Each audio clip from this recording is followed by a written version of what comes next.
Mr. Clelland here for Clelland Maths. This is your ultimate National 5 Maths 2026 in 5 hours or less. You can get this on the app.clellandmaths.com. You can also get lots of stuff on that app. Have a look. You can revise by topic. You can revise past paper by question by question by question. Massive stuff coming for clellandmaths.com as well before the exams, hopefully by April. And remember, we've got a last minute live stream. That was an ultimate epic thing that we started last year. It is on the night before the exam. Get on it, just click the link and I will see you there. But hopefully you are finding this useful. Like it, share it, comment it, anything you need, get in touch and I will try my best to help you.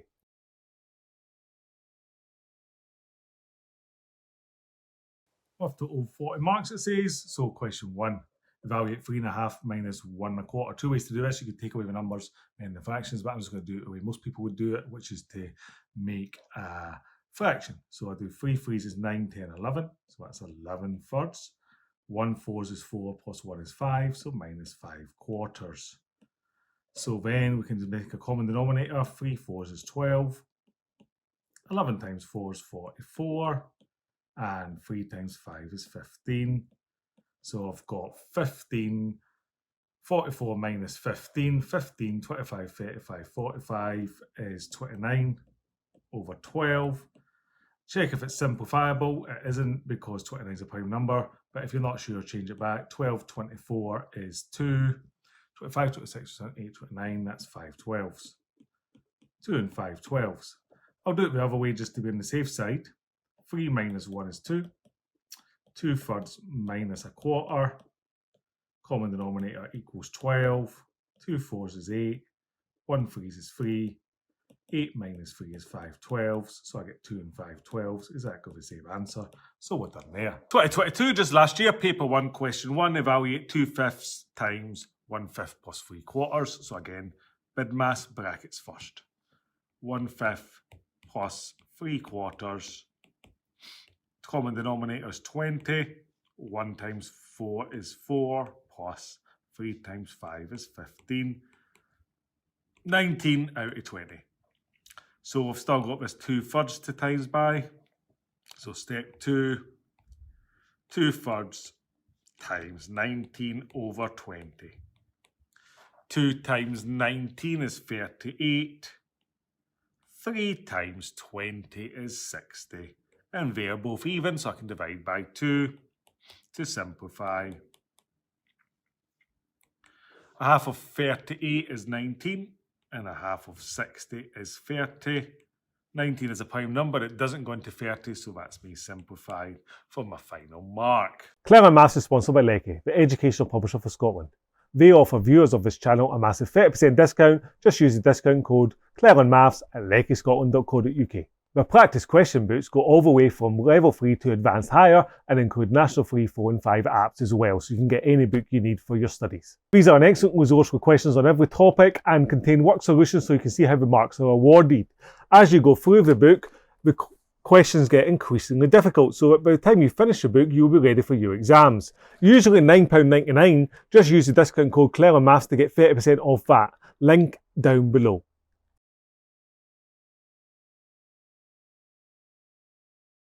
SQA National 5 Maths 2025 paper 1, question 1. 2 and 4/5 times 2 7ths. So I'll do 2 5s is 10. 10 plus 4 is 14. So 14 over 5 times 2 7ths. Simplify now. 2 and 1. 2 2s is 4. 1 5s is 5. And we're done there. SQA National 5 Maths 2023 paper 1, question 1. 2 and 1/6 divided by 8/9. So we've got dividing fractions, so we'll make a top heavy fraction. So I'm going to do 2 times 6 is 12 plus 1 is 13. So that becomes 13 over 6. Divide means you times by the reciprocal. So I times by 9/8, taking it upside down. Now you can either simplify now or simplify later. I'm just going to simplify at the end to make it simple. So I'm going to do 9 times 13. Well, 9 times 10 is 90. 9 threes are 27. So that is 90, 100, 110, 117. Out of 48, because 6 times 8 is 48. So now we have to simplify our answer. 3 goes in each of these numbers, so I'll divide the top by 3 and the bottom by 3.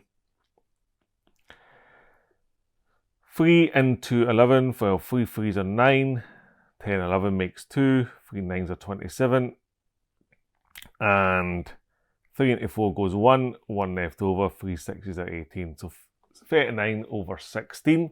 You could leave your answers a top heavy fraction, but I'll just change it back just to be on this clear side, or in case you did that anyway.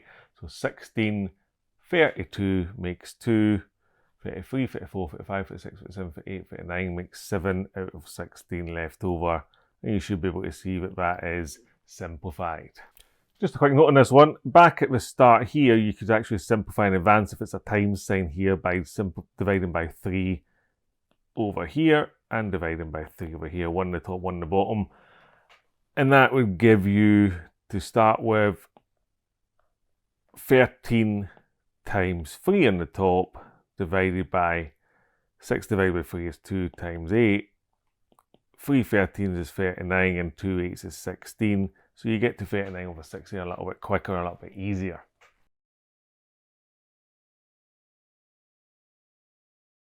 SQA National Maths 2025, paper 2, question 1. The number of visitors in a zoo in 2024 was 118,750. The number of visitors is expected to increase by 4% per year over the next 2 years. What's the number of visitors in 2026? So we just do 118,750 times 1.04 to the power of 2. So in my calculator, 118,750 times 1.04 squared is 128,440. And we're done. SQA National 5 Maths 2023, paper 2, question 1. A caravan was bought for £20,000, depreciated by 11%, then it depreciated by 6% for the next 2 years. What's it worth after 3 years? So if it went down by 11%, 100 minus 11 is 89%,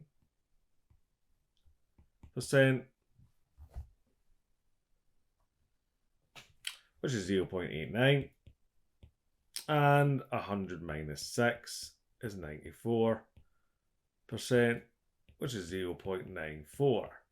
So I need to do £20,000 times 0.89 for the first year times 0.94, but to the power of 2 because that's over 2 years. That gives us a total of 15,728.08.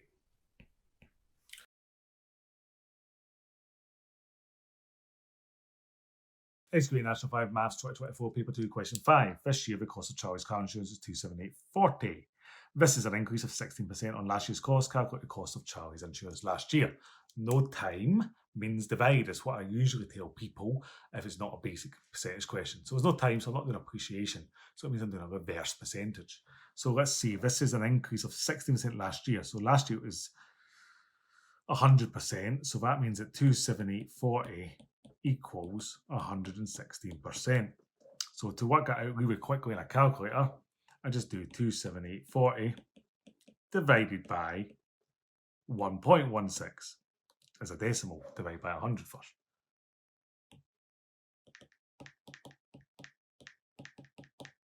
Which is £240. And you're done there. Or you could divide by 116 and times by 100, same idea. SQA National 5 Maths 2025, paper 1, question 4. And a sale wedding dress reduced by 20%. The sale price is $720. Calculate the price before the sale. So I can say 20% off, 80% is equal to $720. And since 8 goes into 72, I can divide by 8 to get 10%. And divide this by 8. 8 9s is 72, so that's 90. And then go up to 100% by times them by 10. Times them by 10. Pound sign, £900. And we're done there.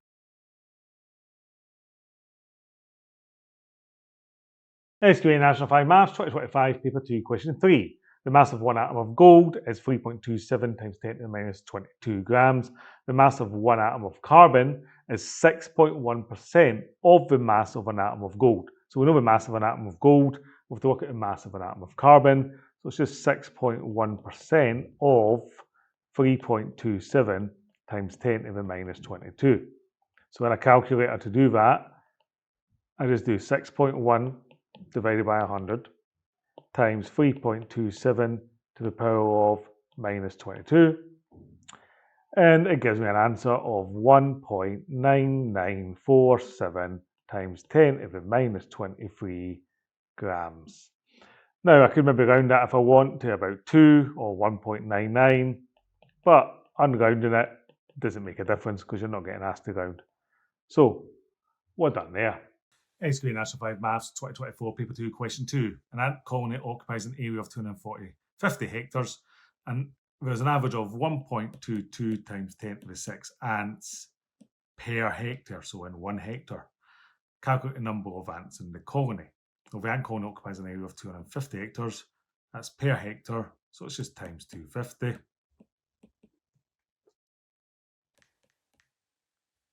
Times 250. Now, your answer is to be in scientific notation, but it might give you it without scientific notation to start with. So then I change that by writing 3.05 times 10 to the power of 1, 2, 3, 4, 5, 6, 7, 8. And we're done there.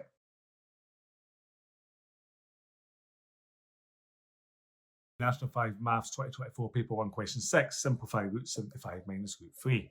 So root 75 is a surd that I can simplify because it's got two square numbers at times together, and I've got 25 and 3. So square root of 25 is 5, so that's 5 root 3. So my sum is 5 root 3 minus a root 3. Don't be tempted to write 5 here. It's 5 root 3 minus 1 root 3, which is 4 root 3. And we're done there. Expand and simplify. So we've got root 10 times root 10. Well, that's just 10. We've got root 10 times root 2. Well, that's going to be root 20. 2 tens are 20. And we've still got plus 8 root 5. So at this point, we need to check if root 20 can be simplified as a surd. We're looking for two numbers that go into 20. One's a square number. Hopefully it'll be 5. Let's just check. Root 20 equals root. Well, 4 is a square number times 5. So that gives me 2 for square root and 4, root 5. So I can rewrite my problem as 10 minus 2 root 5 plus 8 root 5, which equals 10. 8 minus 2 is 6, so plus 6 root 5. And we're done. Can't add the 10 and the 6 root 5 because they're, well, different from each other. One's a whole number, one's got a root in it.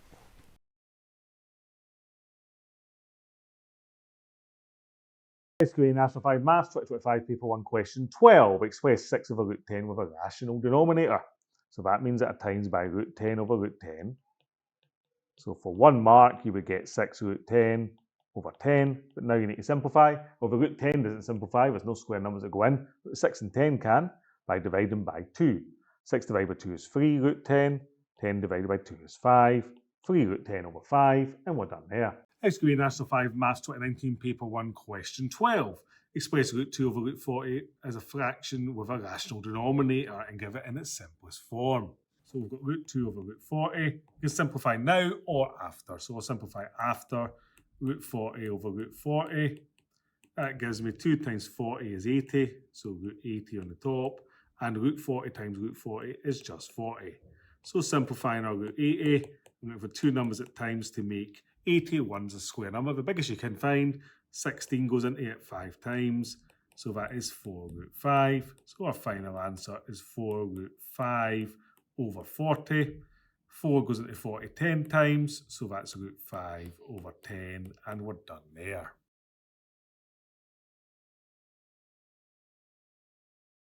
SQA National 5 Maths 2024, Paper 1, Question 13. Expand and simplify fully. So I've got x times x to the half. So that's a power 1. So I add the powers. So that's x to the 1 plus a half, which is 3 halves. And then I've got this 1 times this 1. Well, 1 plus minus 1. 1 minus 1 is 0. So plus x to the 0. So that's x to the 3 halves. Anything to the power of 0 equals 1. And we're done there. SQA National 5 Maths 2023, Paper 1, Question 12. Simplify 5c to the minus 2 over c cubed times c4. So start off by doing my timesing. Times means you add if the base is the same. So cubed times 4, 3 plus 4 is 7. So I write c7 on the bottom. So now divide means take away. So I've got 5 still, nothing happens with that. Minus 2, take away 7 is minus 9. And then our final mark. A negative power means I can do 1 over the positive power, so the 5 stays where it is, and the c goes on the bottom with a positive 9, and we're done there. Okay, laws of indices, SQA National 5 Maths 2019, Paper 2, Question 16.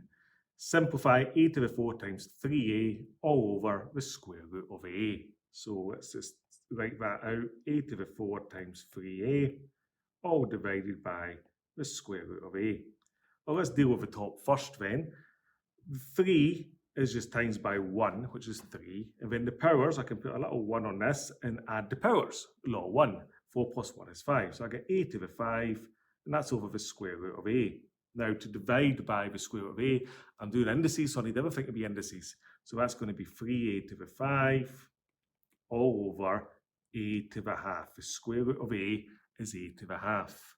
And now I'm dividing indices, so I can take away the powers. So that is 3 to the a, and it's going to be 5 minus a half is what I need to do. Now 5 minus a half, I want it all in fractions. So I will change that to 3a. Now you might know this already, but 5 is 10 halves minus 1 half to be very clear. So that gives you 3a to the 9 halves. Now you could leave your answer like that because it says just simplify. It doesn't say put it back in a root. But if you were to put it back into a root, it would be 3 times the square root of a to the power of 9 would be your final answer. Okay, laws of indices. SQA National 5 Maths 2015, Paper 1, Question 14. Evaluate 8 to the power of 5 thirds. Now, it's a non-calculator question, so we're going to have to change it into a format we can work on. So, 8 to the power of 5 thirds from the laws of indices. That is a root. And what type of root is it? Well, the bottom number tells us cube root, and the 8 and the 5 go along underneath the root. So it's the cube root of 8 to the power of 5. So I can either cube root first or after the fact. Might as well do it first because 8 to the power of 5 is a hard sum. So the cube root of 8 is 2 times 2 times 2 is 8. So that gives me 2 to the power of 5 still, because it's just the cube root of 8 I've done. 2 to the power of 5. That's 2 times 2 is 4, times 2 is 8, times 2 is 16, times 2 is 32, and we're done there.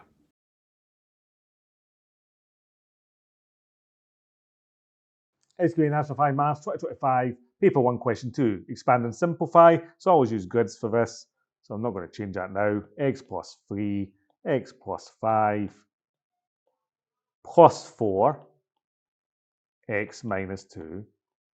So that's x squared plus 3x plus 5x plus 15, 4x, and that's a plus, and then 4 times minus 2 is minus 8. So I've got x squared, and then 5, 6, 7, 8, 9, 10, 11, 12 x's. And then the number parts, 15 take away 8 is 7, so it's plus 7, and we're done there. SQA National 5 Maths 2024, Question 3, Paper 1, Question 3. X plus 1 times x squared minus 4x plus 5. So I usually draw a box for these. X plus 1, x squared minus 4x plus 5, expanding it all.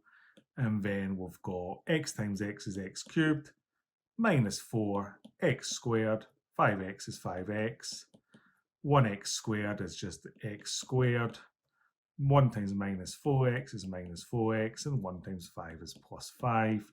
So I've got x cubed, minus 4x squared plus an x squared is minus 3x squared, 5x minus 4x is 1x, and then a plus 5 on the end, and we're done there.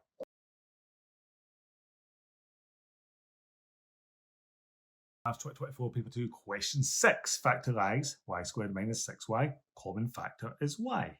Bracket y minus 6. Done. Hence simplify this. So I already know the top is y minus 6. So I need to factorise my bottom. So I check for a common factor, y squared minus 3y minus 18. No common factor, so it's double brackets. Now, you should be able to surmise or guess that you're going to get y minus 6 in one of them. But let's just check. You get y and y. And if you're not sure, you're looking for two numbers that times the 18, but add to 3. Just have a little note there, minuses. So 1 and 18 doesn't make 3. 2 and 9 don't add or take away to make 3. 3 and 6, well, they do add or take away to make 3. So I want minus 3. So it's minus 6 plus 3 is minus 3. So in one bracket, I get minus 6. In the other bracket, I get plus 3. And now we can just simplify by same brackets, they disappear to get y over y plus 3. Do not be tempted to then simplify the y's because the plus anyway, you can't do that. You're finished there, and that's us done. Great fractions and factorising. So routine factorising, SQA National Maths 2017, paper 2, question 9, part A, factorise 4x squared minus 25. So when I'm going to factorise something, I see if there's a common factor. Common factor for 25, there's no common factor, so it's definitely double brackets. So I can do my double brackets straight away. And this is called a difference of two squares because it has got a minus, it's got two things, and it's got an x squared, and then it's got just a number. So a square root the first term, 2x, and 2x, and a square root the last term, 5 and 5. And then it's just plus for one of the brackets and minus for the other. And we're done there. Part B, hence simplify 4x squared minus 25 over this other quadratic. So we've already factorised the top, so let's factorise 2x squared minus x minus 10. There's a number of ways you can do this, but one of the simplest ways is to times the 2 and 10 together. So I'm looking at 2 times 10 equals 20. And I'm looking for numbers that times together to make 20, but add together to make minus 1, which is the middle term. Now, really, it's minus 20, but I'll just do 20 and then I'll fix it later. So I've got 1 and 20 I could pick. 2 times 10 is 20. 4 times 5 is 20. And that's them all. So 1 and 20 I can never add or take away to make minus 1, so it's not that one. 2 and 10 I still can't do. So it's 4 and 5. And how do I make minus 1 from 4 and 5? Well, it must be plus 4, take away 5, and then just double check. 4 times minus 5 is minus 20, which is what I want, minus 20. So now I can take my 2x squared minus x minus 10 and rewrite it as 2x squared plus 4x minus 5x, just splitting that middle term, minus 10. And then you can imagine a imaginary line down here, you're going to factorise each side. So factorising the first side, 2 is a common factor, but so is x. So I get x, 2x times x is 2x squared, plus 2, 2x times 2 is 4x. And then the other side has to have the same bracket again, so I'm just going to write x plus 2 and work backwards. So I've got 5, so I need 5 times x, but it's minus, so it's probably going to be minus 5, and just double check, minus 5 times 2 is minus 10. So that means in fully factorised form, I can double bracket it to get x plus 2 for one of my brackets, because that appears twice, and then what's outside the bracket? 2x minus 5. So I can write 2x minus 5. So going back to our question, now that I factorised that, we had 4x squared minus 25 over the quadratic. So let's just write that again. 4x squared minus 25 over 2x squared minus x minus 10. Well, that's going to equal, factorise the top already, was 2x minus 5 and 2x plus 5. And the bottom we've just factorised to get, I'm going to write the 2x minus 5 first, so it's really clear, and x plus 2. Doesn't matter the order you write your brackets. Now, you should be able to see that you've got the same bracket top and bottom, so they cancel each other out. These don't cancel because they're not the same. So our final answer is simply 2x plus 5 on the top and x plus 2 on the bottom, and we're done there.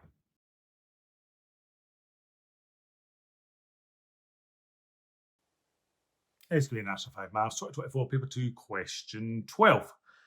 Express that as a fraction in its simplest form. Right? Just imagine there's brackets around this. We're adding fractions, so common denominator, times them together, x plus 5 over n x minus 4. This times this then, 2x minus 4 plus this times this, 3x plus 5. So that gives me, expanding the top, 2x minus 8 plus 3x plus 15 all over x plus 5x minus 4. 2 plus 3 is 5x. 15 minus 8 is 7 over x plus 5x minus 4. Let's just double check that. 2 times x is 2x, 2 4s is 8 minus 8, 3x plus 15, 2x plus 3x is 5x, and 15 minus 8 is 7, 8, 9, 10, 11, 12, 13, 14, 15. So now the only way to simplify that further is to check, is there a common factor on the top? Well, there's no common factor between 5x plus 7, so I'm not going to get anything I can cancel, so I'm done there. SQA National Maths 2025, paper 1, question 14. Express that in a fraction in its simplest form, so I can just times n together, making sure we've got x minus 1 in brackets. X minus 1. 5 times x is 5x, we are minus 4x minus 1. Expand and simplify our top then, 5x minus 4x, watch out, plus 1, plus 4. 4 times 1 is 4, but it's a minus times a minus. And then you need to just say, well, that's x plus 4 over x minus 1, and we're done there.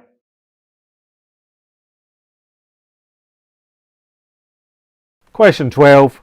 Express that as a single fraction in its simplest form, algebraic fractions. X plus 2 squared. So x plus 2, and it's a divide. So the first thing we're going to do is get rid of that divide. So we've got 4 over x plus 2. Divide means we change to our times, and we flip the second one upside down. And now we can simplify and advance as normal. So we've got x plus 2 and x plus 2 on top and bottom, so I can take one of them away, and that just leaves x plus 2. And then we can answer the question. You've got 4 times x plus 2 over 5. And we're done. No need to expand the bracket because it's already simplified. It doesn't make it any simpler. SQA National Maths 2018, paper 2, question 15 on algebraic fractions. Express n over n squared minus 4 divided by 3 over n minus 2. It tells us that n cannot be minus 2 and 2 because the denominator will be divided by 0 as a single fraction in simplest form. Dividing by a fraction is the same as times by its reciprocal. So times, and then the second one flips upside down. So that becomes n over n squared minus 4 times n minus 2 over 3. So now we can just times the top and times the bottom. Now when I times the top, I would not actually times it, I would keep it factorised because you're going to factorise the bottom to simplify. So that gives me n minus 2 over 3 times n squared minus 4. So far so good. But n squared minus 4 is a difference of 2 squares. So we can factorise n squared minus 4. Just a reminder of that one. I've got the 3 still hanging out. But double brackets, you square root the first thing, which is n. And you square root the 4, which is 2. And minus in one bracket and plus in the other. So you should notice I've got a same bracket top and bottom, so I can cancel them out. We very clearly show that by saying that that's gone and that's gone. So now we've got on the top just n, and on the bottom 3 bracket n plus 2. And there's no more way to simplify that, so we're done there.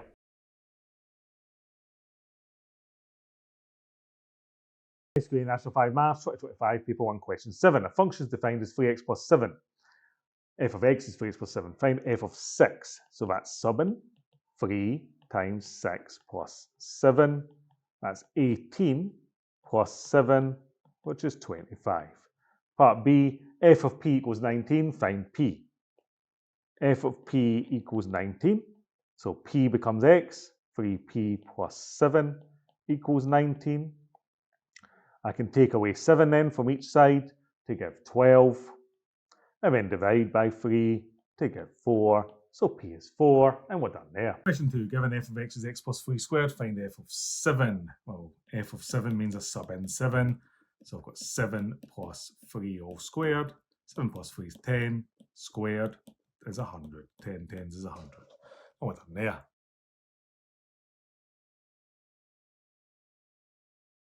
SQA National Maths 2025, Paper 1, Question 6. The diagram shows a straight line passing through points A and B. Find the equation of a line in its simplest form. So gradient is y2 minus y1, x2 minus x1, x1 y1, x2 y2.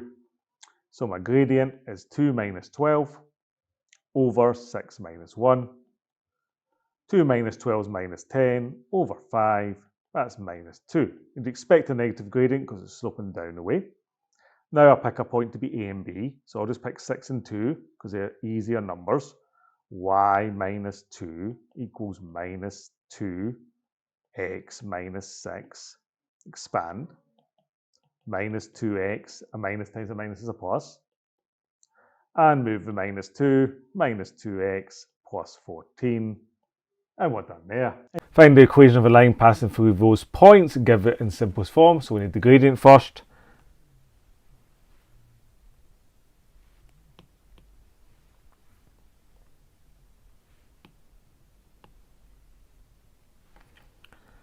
So gradient is y2 minus y1 over x2 minus x1. So that's x1, y1, that's x2, y2. So that gives me 7 minus minus 1 on the top, and minus 5 minus minus 3. That gives me 8. Minus 5 add 3 is minus 2. That gives me minus 4. Now we use y minus b equals mx minus a, or y equals mx plus c. So I'm going to just pick a point for a and b. I'll just pick the second one, a and b. Y minus 7 is minus 4. X minus minus 5. Watch out for minus minuses. Y minus 7 is minus 4. X plus 5. Y minus 7 is minus 4x minus 20. So y equals minus 4x. Minus 20 plus 7 is minus 13. And we're done. Line of best fit, SQA National Maths 2019, Paper 1, Question 6 had this one. It says, the fuel consumption of a group of cars is recorded and the scatter graph shows the relationship between the fuel consumption, F, on the y-axis, kilometres per litre, and the engine size, E, in litres of the cars. The line of best fit is drawn. Find the equation of a line of best fit in terms of F and E. Give your equation in simplest form. And then for part B, engine size 1.1, use your equation to find the kilometres per litre he should expect to get. So part A first, straight line question. We need 2 points to find the gradient, and then y minus b equals mx minus a. Now it's not told us any points here, so we need to go up to the graph and find them ourselves. So you just look for real points on the graph. So don't pick this, that's not on the graph. Don't pick this. Don't pick this that you can't read. Look for one you can read. There's one there, and there's one there. So our first point I'm going to use is this one, and that is looking here 3.54, so it's along 3.5 and up 8. So I can take a note of that here, 3.5 and 8. And similarly, this one here I can see is 1.5, 14. Once you get your 2 points, you can work out your gradient. So remember, gradient is y2 minus y1 over x2 minus x1. So I'll call that x1 and y1, and this one x2 and y2. So we've got 14 take away on top over 1.5 minus 3.5. Now I should be expecting a negative answer here because the slope is sloping down the way. So 14 take away is 6. 1.5 minus 3.5 is minus 2, which gives me a gradient of negative 3. 6 divided by negative 2. Then we're going to use y minus b equals mx minus a. So I'll just call one of the points a and b. Let's do this one, but you can use the other one. So y minus b is mx minus a. So we've got y minus 8 equals minus 3x minus 3.5. Get a mark for getting that far, and then fixing it all up. Y minus 8 equals minus 3x. Minus times a minus is a plus. 3 times 3 is 9, plus 1.5 is 10.5. And then that means y equals minus 3x plus 18.5. But we need to swap our axes for f and e. So f equals minus 3e plus 18.5 for our final mark. Part B says use your equation to work out how many kilometres per litre he gets, which is f, and his engine size is 1.1. So for part B, E equals 1.1. So that means that F equals minus 3 times 1.1 plus 18.5. That equals minus 3.3 plus 18.5. And if you can't do that sum, you can just at the side do 18.5 minus 3.3 to get 2. 8 minus 3 is 5 and 1. So you get 15.2. And the units were given to us, kilometres per litre. Kilometres per litre. And we're done there for our final mark.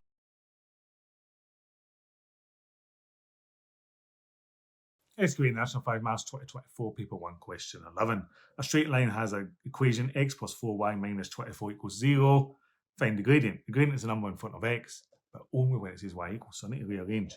So I'll keep the 4y where it is. And I'll just move that x, so that's positive, so I'll make it negative x on the right, and minus 24 is plus 24. And now I can divide everything by 4, so I get minus a quarter x. 4 5s are 24, 6s are 24, and that means the gradient, I'll write gradient, I suppose, which equals m, is minus 1/4. And we're done there. So 5 Maths for 18, Paper 2, Question 14 on straight line. A straight line has this equation, 2x minus 5y equals 20.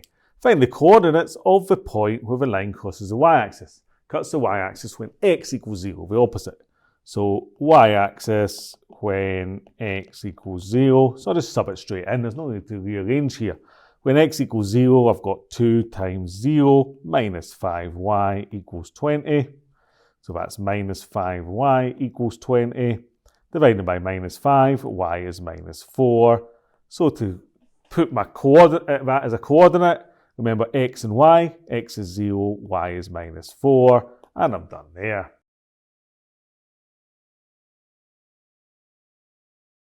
SQA National 5 Maths 2025, Paper 2, Question 13. Solve this equation. So, I've got 2 and 3 in the denominator position, so I think I'm going to times by 6 on both sides, because 2 times 3 is 6. There's other ways to do this, but that's my preferred method. So I get 6 5x plus 1 over 2 equals 6 4s is 24x plus 6. Simplifying this as I go, 6 divided by 2 is 3. 5x plus 1. 24 divided by 3 is 8. X plus 6. Expand the bracket.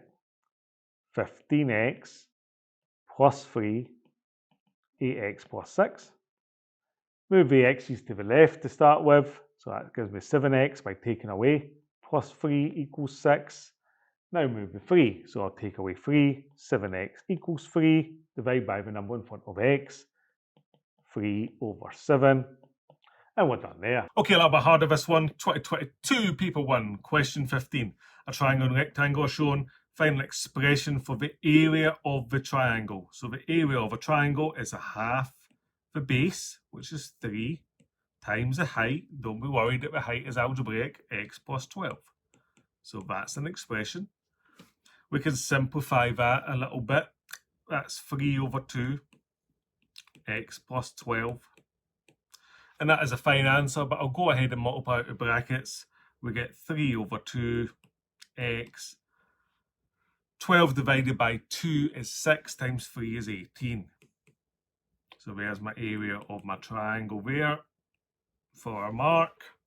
And then part B says, given the area of the triangle is equal to the area of a rectangle, find the value of x.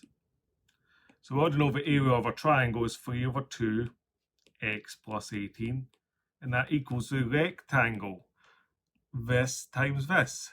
So in other words, 6 times 8 minus x. If we can get that far, then we're good to go. We just need to solve our equation, okay? So let's start working on this. We've got 3 over 2x plus 18 equals 48. 8 times x is 6x. Times and through by 2, I'll write that here, 3 over 2x plus 2 times 18 equals 2 times 48 minus 2 times 6x. Make sure you times everything by 2. So that gives me 3x plus 2 times 18 is 36. 2 times 48 is 96. And 2 times 6 is 12. So we get to a simple-ish equation, moving the x's to the left-hand side. We get 15x by adding 12 plus 36 equals 96. So 15x equals 60. Dividing through by 15, we get x equals 4.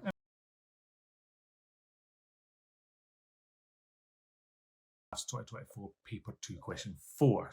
Solve algebraically via an equation. So we've got 5x minus 2 plus 4 is less than 7x plus 8. So expand the bracket. I'm not going to use a box for this one. 5x, 5 2's are minus 10 plus 4 still, less than 7x plus 8. Collect like terms. 5x minus 10 plus 4 is minus 6, is less than 7x plus 8. Now I like to keep my x's positive, so I'm going to move the 5x to give 2x on this side plus 8 is less than minus 6 is less than that. Move the 8, so it's minus 8. Minus 6 minus 8 is minus 14 is less than 2x. And divide by 2, minus 7 is less than x. I have solved it. You'd probably find like that, but to write it the right way, just flip the sign. X is greater than minus 7. Now, you would have also had to flip the sign if you had done your x's on this side, because you would have ended up with a negative x, and when you divide by a negative, you flip the sign. SQA National 5 Maths 2023, paper 1, question 14. Solve algebraically with an equation. So we've got x plus 1 over 3. Take away 2 is greater than 3x over 5. Let me put brackets around that so we don't miss anything. So we can do it in one step or two, really. You can times by 3 and then times by 5, or 3 5s is 15, so I'll just times by 15. So I'm timesing everything by 15, the left side and the right side. So I'm going to times this by 15, which means that gets times by 15, which means this gets times by 15. So I've got 15x plus 1 over 3. 2 15s is 30, is greater than 15 times 3 is 45. X over 5. And then we can simplify these fractions to get rid of the fractions completely. 3 goes into 15 5 times, so we've got 5x times 1 plus 1 minus 30 is greater than 5 9s are 45, 9x. Expand the bracket, 5x plus 5 minus 30 is greater than 9x. So you've got 5x, 5 minus 30 is minus 25, is greater than 9x. Collecting our terms, so I'll take the 5x over to the other side to have minus 25 is greater than 4x. And then dividing through by 4, I've got minus 25 over 4 is greater than x. If that's simplified, we're fine. 4 5s are 24, 6 are 24.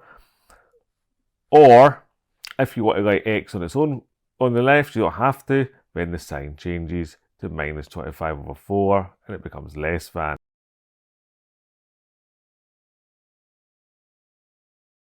SQA National 5 Maths 2025, paper 2, question 10. On Bob's lorries are 7 stacks of paving slabs and 3 stacks of edging blocks. The total weight is 2,400 kilograms. Let P be the weight of a stack of paving and E is the weight of a stack of edging. Write down an equation for P and E. Well, that's easy enough. 7P plus 3E equals 2,400. Part B. Imran has 3 stacks of paving slabs and 4 edging blocks. The weight is 1,300. 3 paving, 4 edging equals 1,300. That'll be different for part C. Beth has 6 stacks and 5 of paving and 5 stacks of edging. What's the total weight of her stacks? Well, if I work out the total weight of a P and an E, I can just sub into whatever her equation would be. So that's my goal for part C. So I've got 7p plus 3e is 2400. I've got 3p plus 4e is 1300. So I can times this one by 4 and that one by 3 to get 12 in the second position. 4 sevens is 28p, 4 threes is 12e, and 4 times 2400 is 9600. But you can use a calculator if you want. 3 threes is 9p, 3 fours is 12e, 3 nothings is nothing, nothing, 3 threes is 9, 3 ones is 3. Take away. 28 minus 9, so that's 19, I think, but if you're never sure, calculator is always worth. Yep, 19p equals, now I can't be bothered, 9600 minus 3900, 5700. So p is 5700 over 19, which is 300. And now I need to work out my e, so I'll sub into an equation. So I'm just going to pick this one. 3 times p, which is 300, plus 4 times e equals 1300. So 900 plus 4e equals 1300. So I take away 900, well that gives me 400. And I divide by 4, so that gives me 100. Now I always like to answer it just to be on the safe side. So the weight of a paving slab is equal to 300 kilograms, and the weight of an edging slab equals 100 kilograms. But I've not actually answered the question yet. If you've stopped there, you've missed something, because it does say calculate the total weight of stacks of paving slabs and edging blocks on Beth's lorry. Let's just make sure Beth's only got one lorry. Beth's got a lorry, Imran had his own lorry, and Bob had a lorry. So it's just Beth's lorry. So it's 6p and 5e. So for Beth, we can say her total weight is given by 6p plus 5e. So that is 6 times 300 plus 5 times 100. That's 1800 plus 500. That is 18, 19, 20, 21, 22, 23, 2,300 kilograms. And we're done there. SQA National 5 Maths 2024 Paper 1 Question 7. Solve algebraic with a system of equations. So it's simultaneous equations with equations given. I always get rid of the second one, so that's what I'm going to do. But if you got rid of the first one, you should get the same answer. So you times this one by 2 to make 14r, and times this one by 7 to make 14r. 2 2s is 4p, 2 7s is 14r, and 2 11s is 22. And then the bottom one, 7 3s is 21p, 7 2s is 14, that's an r by the way, 14r, and 7 4s is 28. So now, if the signs are the same on the one you're getting rid of, you add. If they're different, you take away. So I need to add these together. 21 plus 4 is 25p, and that equals 28 and 22, which is 38, 48, 49, 50. And therefore, p is 50 divided by 25, so p equals 2. And now you just sub into any equation you want. I usually just pick the first one. So picking the first one, we've got 2p, 2 times 2, minus 7r equals 11. So that's 4 minus 7r equals 11. 11 minus 4 then, taking away 4 for both sides. 11, 10, 9, 8, 7. You get minus 7r equals 7. So r is minus 1. No other statement to make for this question, so we're done there. Okay, National 5 Maths 2017 Paper 1 Question 13 was a picture, but it gave you the two equations as well. It says the graph shows two straight lines with these equations. The lines intersect at point P. Find algebraic coordinates of point P. if it mentions point of intersection, that means solving simultaneous equations. That's a key thing to realise. So I just need to solve both of these equations simultaneously. So if I look at my two equations, I've got 3x minus y and x plus 3y. So I could times one of these by 3 to make the x's the same, or times this one by 3 to make the y's the same. This time I'm going to make the y's the same. So just timesing this one by 3, I can write down the new equations I get. So the first one I'm going to get is 9x minus 3y equals 6. So I can write that, 9x minus 3y equals 6. And the second equation is staying the same, x plus 3y equals 19.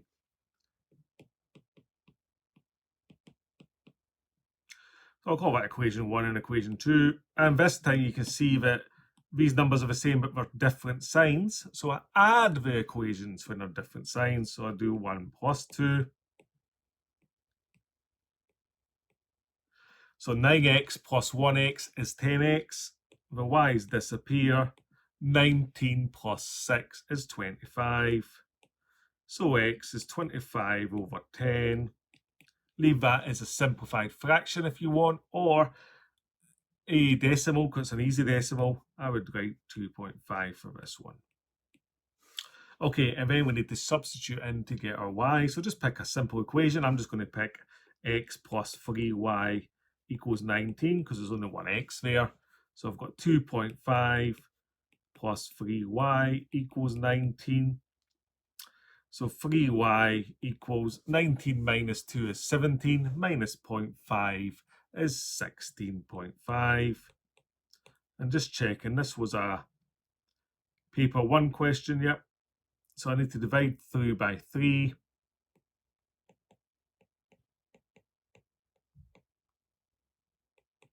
3 5s are 15, leaving 1.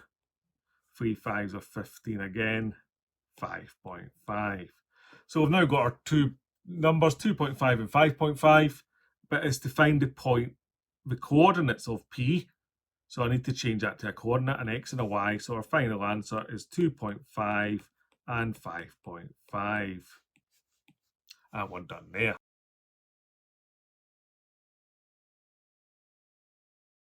SQA National Maths 2025, Paper 2, Question 9. Change the subject of the formula to k.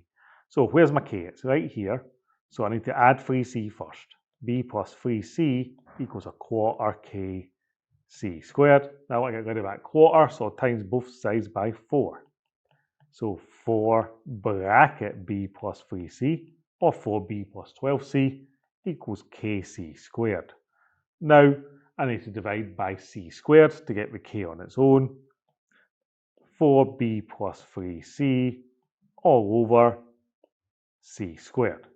Or in other words, k equals 4b plus 3c all over c squared. And we're done there. Okay, changing the subjects, but when there's squares and square roots involved. So this is 2016 paper 2, question 12. Change the subject to k, but there's a square root. So I'm going to have to eliminate that square root. Well, the opposite of a square rooting is to square. So I'm just going to square both sides. So that gives me L squared. And when you square a square root, this root just disappears. So it gives me 4kt minus p, whatever's under that root. Now I can change it to k in the same way, adding p to both sides. I get L squared plus p is 4kt. Dividing through by anything which is attached to that k, which is 4 and t this time, we get L squared plus p all over 4 and t equals k. Or you can write it the other way, k equals L squared plus p over 4t. Paper 1, question 14. Change the subject of the formula to x. But again, we've got a root involved. Now, when it's a root, but if there's other things in the question, it's sometimes better to make the root the subject and then square at the end. It just eliminates any problems you're going to have. So I'm going to make the root x the subject. So I'm going to take away h to start with. So y minus h equals g root x. Dividing by g, we get y minus h over g equals root x. And now, since we've eliminated everything and we've got root x on its own, we can just square both sides. So we can just write a big bracket, y minus h over g squared. The whole thing's getting squared, equals x. And we're done.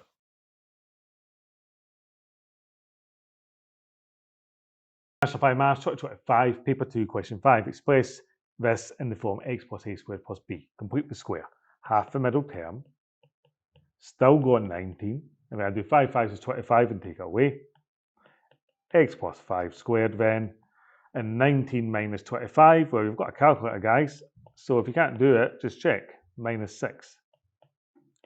And we're done there. SQA National Maths 2019, paper 2, question 10. Express x squared plus 10x minus 15 in the form x plus p squared plus q. So this is called completing the square. If you ever see it in this form, that's what it is. And there's a simple way to do this. You half the middle term. So the middle term's 10. So I write x plus 5 squared. You then always immediately take away, and then it's 5, so it's 5 squared. But then you've still got minus 15 on the end from the question. So I've got my x plus 5 squared. I'm taking away 25 because that's 5 squared. I'm taking away 15. So you've got x plus 5 all squared. Minus 25 minus 15 is minus 40. Use a calculator if you need to. And we're done there.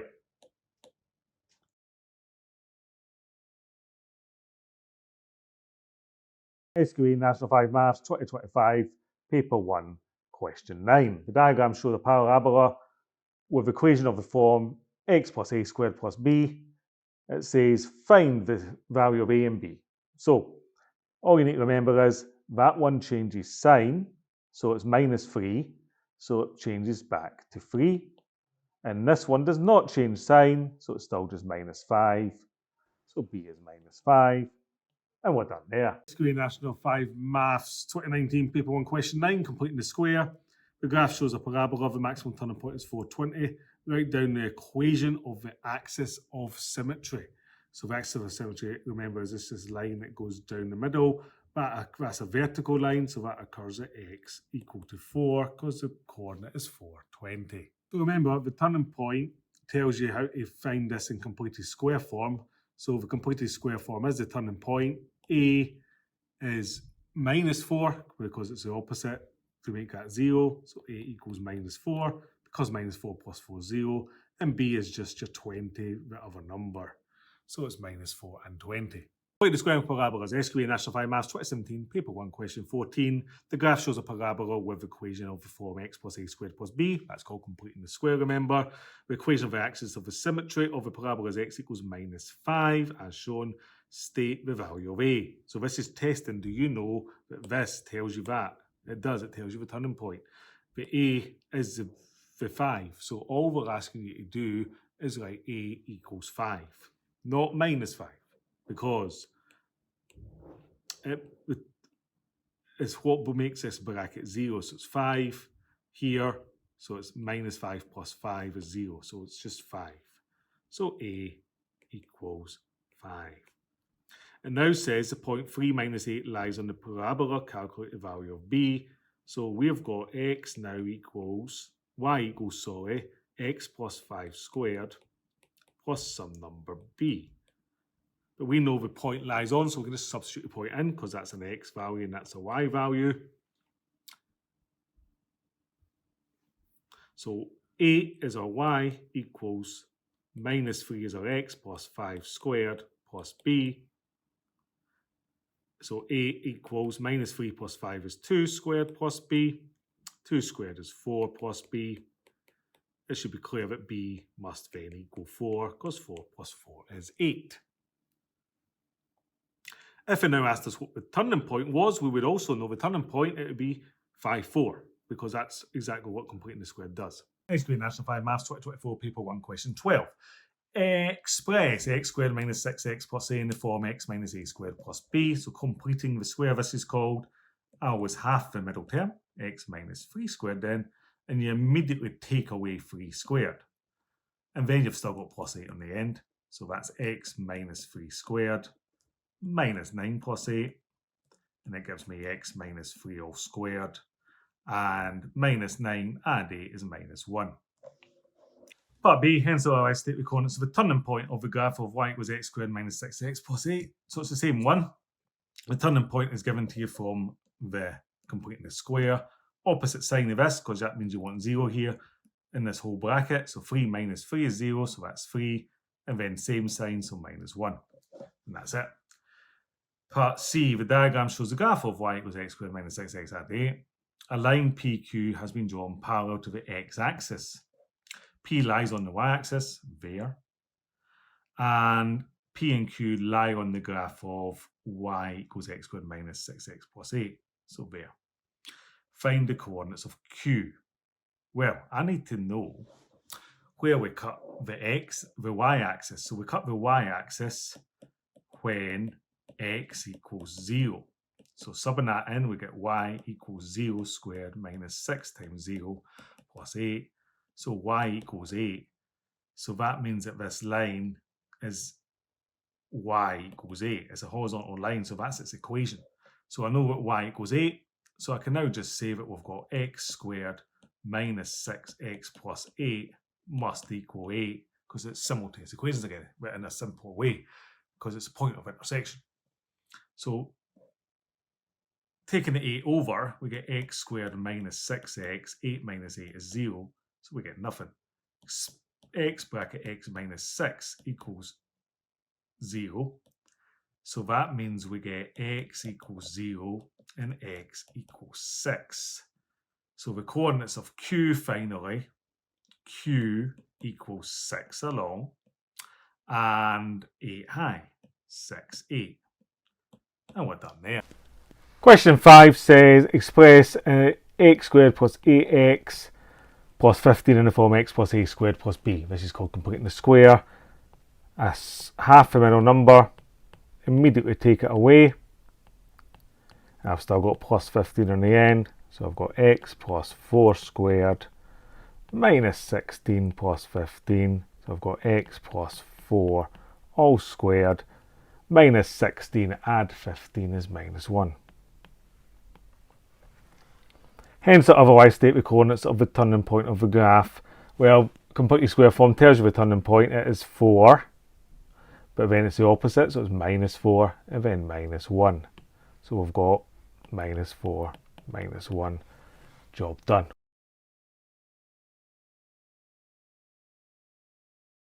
SQA National Maths 2014, Paper 1, Question 7 on quadratic graphs. The diagram shows the part of the graph y equals ax squared, and it gives us a point. We have to find the value of a. So whenever you've got a point on anything, you need to realise a point is an x and a y. So if I write this is x and this is y, well, I've got an equation with an x and a y and an unknown, so I can just substitute in to find my answer. So y equals ax squared is what I'm starting with, but x equals minus 3 and y equals 45. So we're just subbing the values in. So 45 equals a times minus 3 all squared. 45 then equals a times minus 3 times minus 3 is 9. So that means I can say that 45 equals 9a divided by 9. 5 equals a, or a equals 5 then. And we're done there.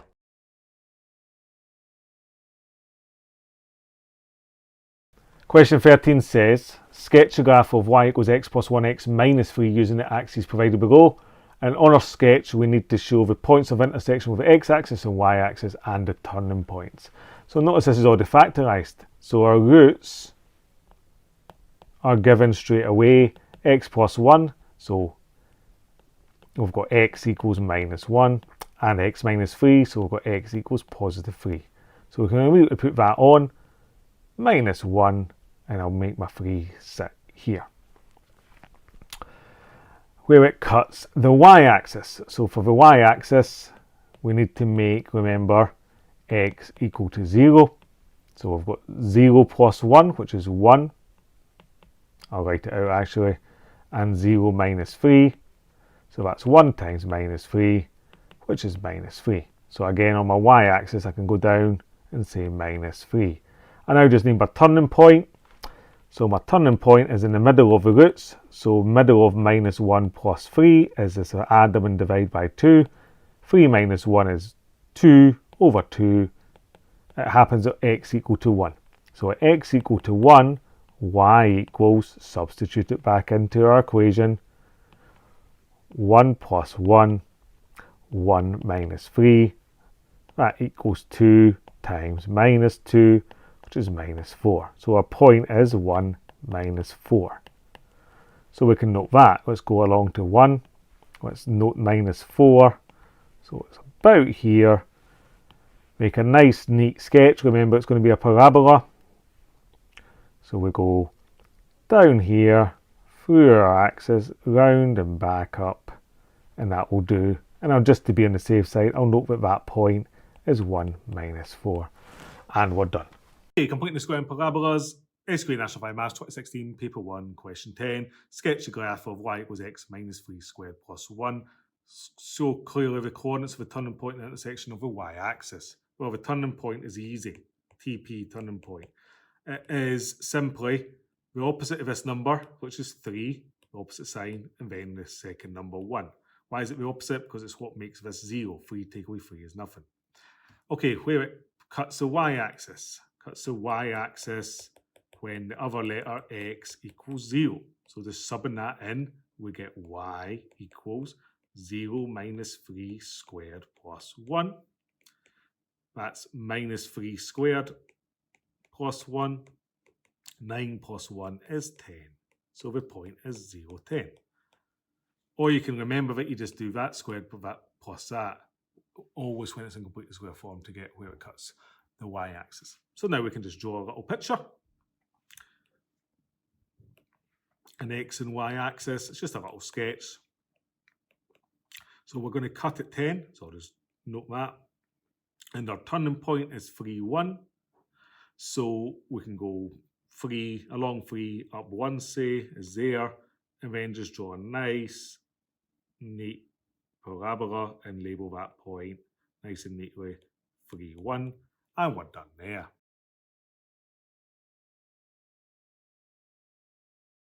Solving quadratic equations by factorising. SQA National Maths 2018, paper 1, question 5. Solve x squared minus 11x plus 24 equals 0. So you should recognise that's a quadratic or trinomial because it's got an x squared, an x and a number. So since it's paper 1, I know we're factorising most of the time because if we use the quadratic formula, we're going to get decimals. So unless it tells us to in paper 1, factorises. Looking for a common factor, there's no common factor, so straight away it is double brackets. And this is quite a simple one. If it's just an x squared, I can write x and x straight away. To get my other numbers, I'm looking for two numbers at times to make 24, but add to make minus 11. So at the side, what you could do is write minus 11 and 24. Writing down all the factor pairs of 24. So 1 times 24, 2 times 12, 3 times 8, 4 times 6, and then I'm done. And you're looking for those pairs, can I add or take away to make minus 11? Well, I clearly can't do that with 24 and 1. I can do it with 12 and 2. No, can't do it. Can I do it with 3 and 8? Well, 3 plus 8 is 11, so yes, I'm going to be able to do it. And can I do it with 4 and 6? Nope. So how do I do it with 3 and 8 to make minus 11? Well, I need minus 3 and minus 8 to make minus 11. And just double check at the end. Minus 3 times minus 8 is 24. So I've done it right. Minus 3 minus 8. So we've got two brackets that equal 0. That means that x minus 3 equals 0 or x minus 8 equals 0. And just solving those equations, x must be 3 because 3 take away 3 is 0. Or x must be 8 because 8 take away 8 is 0. And we're done there. Mr. Clelland here from Clelland Maths. This one was from 2019 paper 1 National 5 Maths.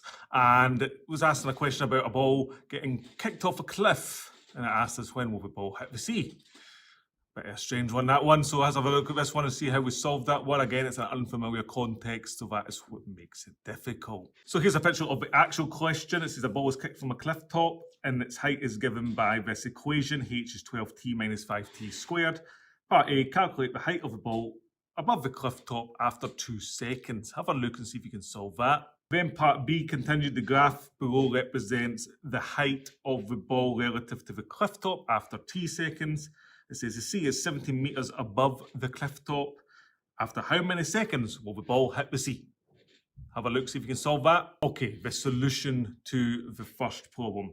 calculate the height of the ball after 2 seconds. Well, we've got an equation. The height is 12t minus 5t squared, and they want t equal to 2 because it's 2 seconds. So it's just a substitution question in an unfamiliar context.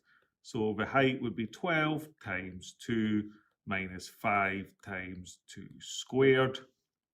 That's 24 minus 4 5s is 20. So that gives me an answer of 4 meters for 1 mark there. Okay, part B. This gives us the graph relative to the cliff top after t seconds. The sea is 70 meters below. After how many seconds will the ball hit the sea? Well, just remember our equation for the height was equal to 12t minus 5t squared. But we know that this must equal minus 17 because it's going down by 17 from the start. So that means we just need to say that that equaled 17 minus 17 for 1 mark. And that's difficult to see if you're not sure of the context of the question. Part 2 then says once we've got our equation, we just need to solve that equation in the normal way. So this is a quadratic. So if I move everything to the right hand side, I'll get 0 on this side. I'll get 5t squared minus 12t minus 17, or in the more familiar way, 5t squared minus 12t minus 17 equals 0. So that's a quadratic that we can now solve. There are 2 main ways to solve a quadratic. We can use the quadratic formula or we can factorise. Now, since this is a non-calculator paper, chances are that this will factorise. I'm going to show you my method for factorising at this point, see how you can follow along. So what I do, if I use a different coloured pen, if I times 5 and 17 together, 5 times 17, well, that equals 5 sevens is 35, 5 ones is 5, so that means 85. I'm looking for factors of 85, okay? There's not many options, but we need to add or take away to make 12. So let me start listing them in order. I've got 1 and 85. Well, they don't add or take away to make 12, the middle number. 2 clearly doesn't go into it. 3 doesn't go into it. 4 doesn't go into it. The next one it goes into it is 5, because it ends in 5. 5 and 8 goes 1. 3 left over. 5 sevens is 35. Now, if you look and stop here for a moment, you should realise that 5 and 17 times together to make the 85 that I've just found out, but they add or take away to make minus 12.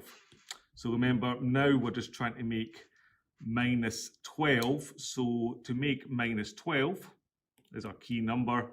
That equals minus 17 plus 5.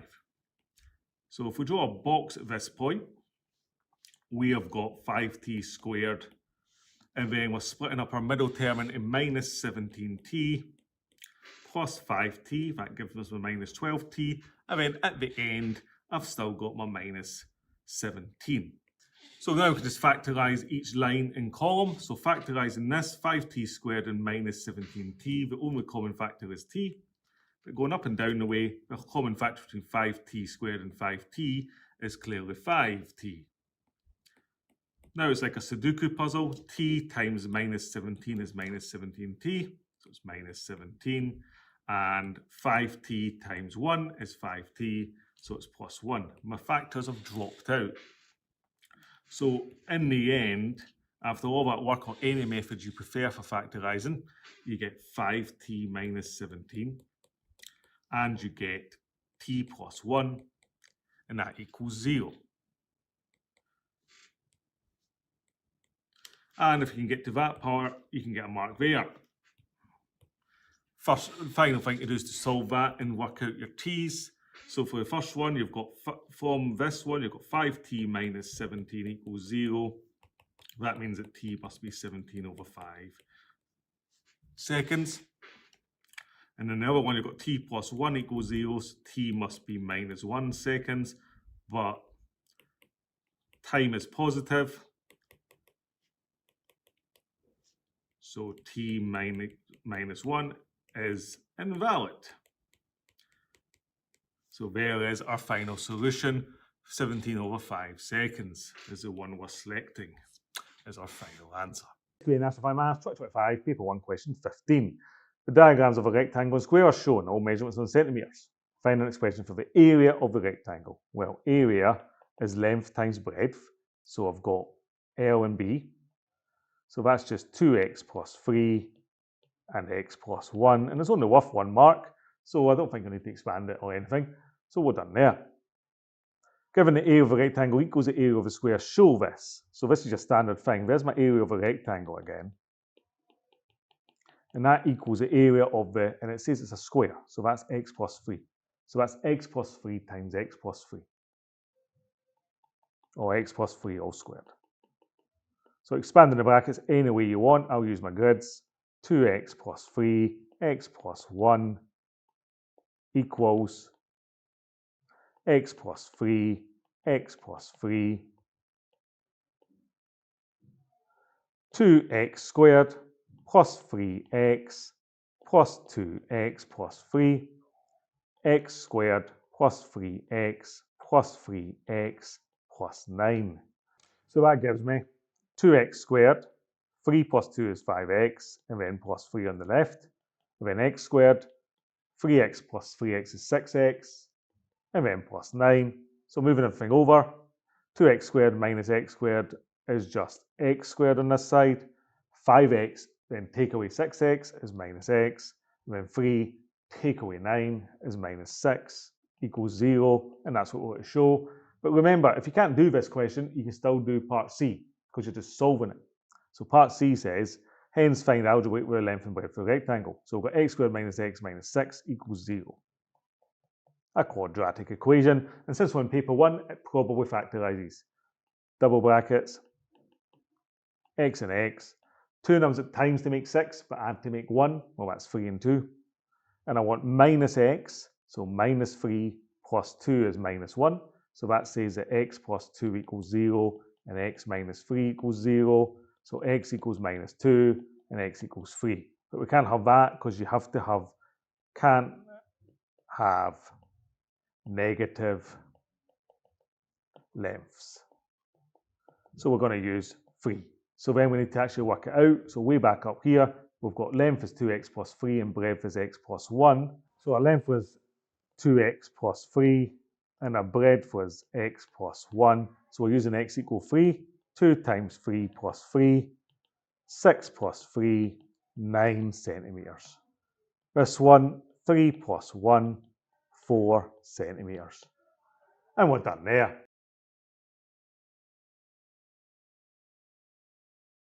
Maths 2024, paper 2, question 8. Solve the equation 3x squared plus 8x plus 1 equals 0. Give your answer correct to 2 decimal places. Well, this is a quadratic, so I use a quadratic equation, quadratic formula, sorry, because it says give your answer to 2 decimal places. So start of the exam paper says that x equals minus b plus or minus the square root b squared minus 4ac over 2a. So in this case, a is 3 because it's the number in front of x squared, b is 8, it's the number in front of x, and c is 1. So x equals minus 8. Make sure you put this in right. Square root 8 squared minus 4 times 3 times 1 all over 2a, 2 times 3.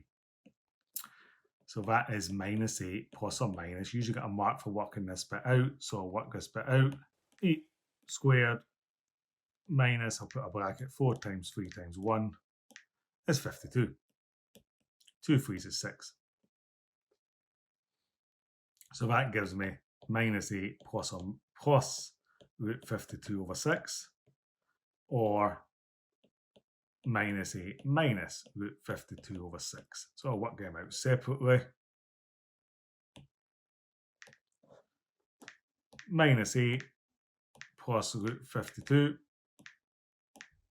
over 6 is always going rounded first, minus 0.131, which to 2 decimal places is minus 0.13. So there's my first answer. Second answer, minus 8 minus root 52 all over 6, or x equals minus 2.535, or a bunch of other numbers, but to 2 decimal places, That's minus 2.54. And we're done there. SQA National 5 Maths 2023, Paper 2, Question 14. A storage unit is built in the shape of a cuboid as shown. It has a length of x plus 7, a breadth of x, and a height of 2, and the volume is 45. We have to show that 2x squared plus 14x minus 45 equals 0. Relatively standard question this by now. We can write an expression for the volume and make it equal to 45. So the volume of a cuboid, length times breadth times height. So let's just write that down. We've got x times x plus 7 times 2, and that equals 45. So expanding the brackets, well, we've got 2x times x plus 7, I suppose, equals 45. 2x times x is 2x squared. 2x times 7 is 14x, and that equals 45. Or taking the 45 to the other side, we get 2x squared plus 14x minus 45 equals 0. And we're done there. Part B, calculate x, the breadth of the storage unit, give your answer to 1 decimal place. So the hint here is it's a quadratic. 1 decimal place means we're using the quadratic formula. So from the start of the exam paper, x equals minus b plus or minus the square root of b squared minus 4ac all over 2a. And in this case, my a is equal to 2, my b is equal to 14, and my c is equal to negative 45. So we get x equals minus 14 plus or minus the square root of 14 squared minus 4 times 2 times 45, what's a minus 45, all over 2 times 2. That means that x equals minus 14 plus or minus the square root of, you get your calculator out and work out 14 squared minus 4 times 2 times minus 45. You've got 196 for 14 squared. 4 times 45 is 180 times 2 is 360. Minus times a minus is a plus. So it's plus 360 all over 2 times 2, which is 4. So we get x equals minus 14 plus or minus the square root of 556 over 4. So we get a calculator out for x equals minus 14 plus 556 over 4. And x equals minus 14 minus root 556 over 4. So using our calculator, for the first one, bracket minus 14 plus the square root of 556, all divided by 4 is 2.39, ... but to 1 decimal place, 2.4. And then for the other one, we've got minus 14 minus root 556 divided by 4. We've got x equals minus 9.39. And I'm not even going to round that one because this is a length for breadth, so that isn't the one we're going to use because you can't have a negative length. So therefore our only answer is 2.4 metres and we're done there. SQA National Maths 2015, Paper 2, Question 14 on quadratics. A rectangular picture measuring 9 by 13 is placed on a rectangular piece of card. The area of the card is 270 and there's an X border all the way around the sides. To write down an expression for the length of the card. Now don't worry about this question, I've still got to solve a quadratic for parts B, which is worth 4 marks. So if you can't do the first 2 parts, still just skip ahead to part B. Okay. Right, part A, calculate the length. So for part A, 1, well, our length is, we can just trace this out, x plus 13 plus another x. So that's 2 x's plus 13. Part 2. Hence, show that 4x squared plus 44x minus 153 equals 0. It doesn't seem to tell you much, but it's basically we're going to use the area because the area of the card is 270. So I write down what the area is. It's this length times the breadth. So our area equals 2x plus 13 times. Now we've got 9 plus another 2x, so 2x plus 9. And we know that that equals a total area of 270. So we can expand and simplify. So expand on the left, 2x and 13, 2x and 9. That's now equals 270. And we've got 2 times 2 is 4x squared. 9 times 2 is 18x. 2 times 13 is 26x. And 9 times 13, use a calculator if you have to, you get 117. So that's 4x squared. 26 plus 18 is 44. X plus 117 equals 270. Reverse is equal to 0, so I'll take away 270. So that's minus 153. So we get 4x squared plus 44x minus 153 equals 0, which is exactly what we have got. So we're done there. Part B is the big bit. Calculate x, the width of the border. It says give your answer correct to 1 decimal place. So we've got a quadratic with x in it, and it equals 0, so we can just solve that quadratic. But since we have to make it to 1 decimal place, it's not going to factorise, so we're going to go to start of exam paper and use the quadratic formula. If you go to start of exam paper, you would find that x is equal to minus b, plus or minus the square root of b squared minus 4ac, all over 2a. Now, a is 4, b is 44, and c is minus 153, so we'll just substitute in. So we've got minus 44 plus or minus the square root of 44 squared minus 4 times minus 153 all over 2a, 2 times 4. So being very careful with substitution, watching for double minuses. We've got minus 44 plus or minus the square root. Use our calculator for that bit. So 44 squared minus, open brackets, I'll usually think about brackets being around here, 4 times minus 153, close the brackets, 4384.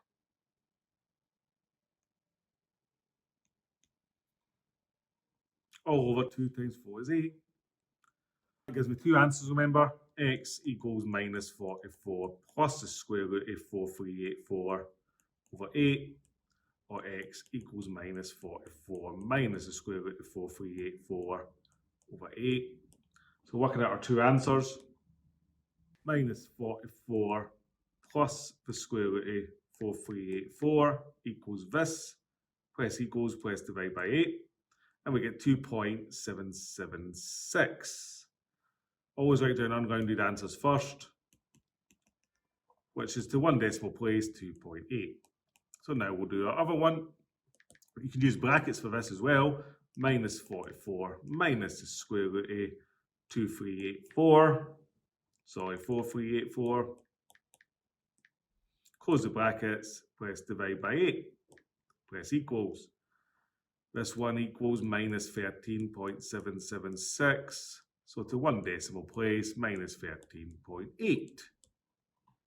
We've got two answers, but we have to calculate x, the width of the card. So this is a question in context. It can't have a negative length or negative width. So we can just disregard this one by crossing it out and say that x equals 2.8. Is it in any units? Centimeters. Centimeters.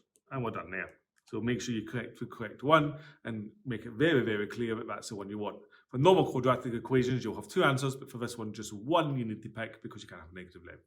And we're done there.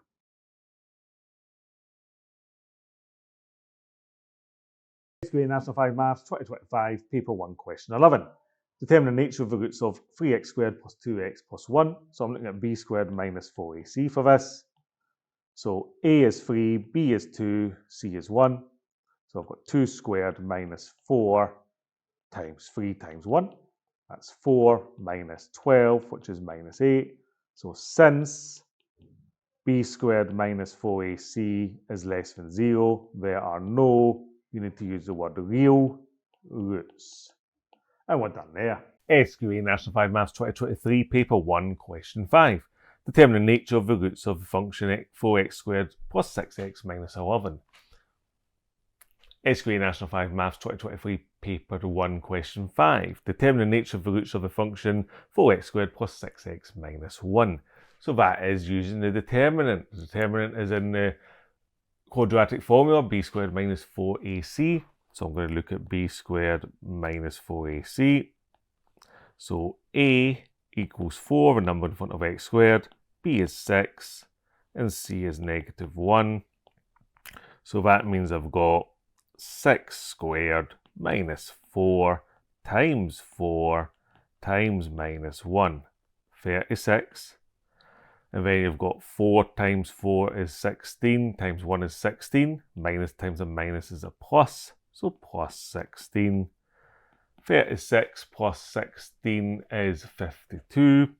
And then we need to make a statement. Now the statements are if it's positive, negative, or 0. So since this is positive, since b squared minus 4ac is greater than 0, there are two real, you need to use the word real, and distinct roots, or two real and different roots.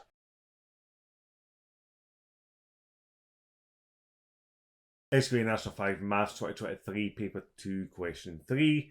The diagram shows part of a football pitch. The penalty spot is marked at C. AB is an arc of a circle, radius 9.5. Calculate the length of the arc length. So arc length is just angle, 106 degrees out of 360 degrees, times by pi times by diameter. So diameter, well, the radius is 9.15, so the diameter is 9.15 times 2, which is 18.3. So times 18.3. That gives me a total of 16.9279 meters, or you could round it to just 16.9 meters, I suppose.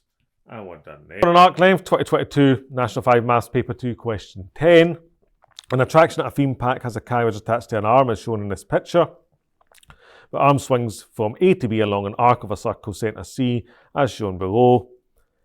The length of the arm is 15 metres and the length of the arc is 69.4. Calculate the size of the reflex angle ACB, in other words this angle here. So it's just arc length because it's length of arc. So I'll just write down what I know. Arc length equals angle over 360 times pi times diameter. Substitute everything in. So my arc length is 69.4. That equals my angle, which I don't know, over 360 times pi times 30, because 2 15s is 30. And you'll get a mark for substituting in. And then we need to rearrange it in the same way we've been doing. So I start off with, to get my angle, 69.4. Divide by everything that was on top, pi times 30. Times by everything that was on bottom, 360. So then we can just work that out in a calculator by doing 69.4 times 360 divided by brackets pi times 30, and you will get an answer of 265.08 or 265 degrees, and that is 3 marks.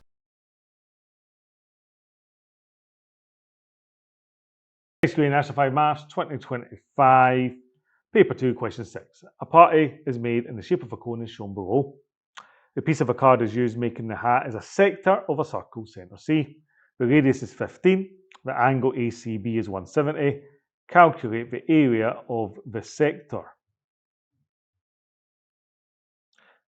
Angle over 360 times pi times r squared, which is 15. So it's just a calculator again.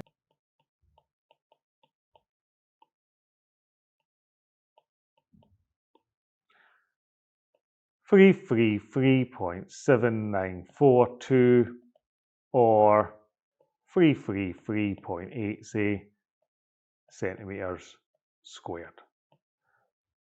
And we're done there. SQA National Maths 2024, Paper 2, Question 15. The diagram shows the sector of a circle, centre C. The radius is 12. The length of the arc is 15. Find the area. Well, that's a bit of a dodgy one.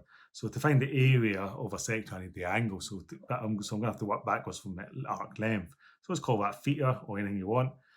Arc length, angle over 360, times pi, times the diameter, which is double 12, 24, equals the arc length, which is 15. So working backwards from there, I can immediately get theta, so I always do it this way. I've divided by 360, so I times this side by 360. 15 times 360, all divided by pi times 24, because that's on top.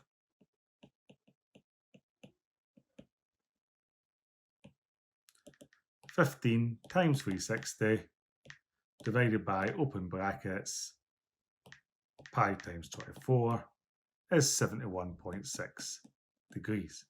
So there's my angle. So now I can work out the area, because the area is the angle out of 360 times pi times r squared, which is 12. There's other ways to do this, but this will be fine. 71.6 divided by 360 times pi times 12 squared is 89.975.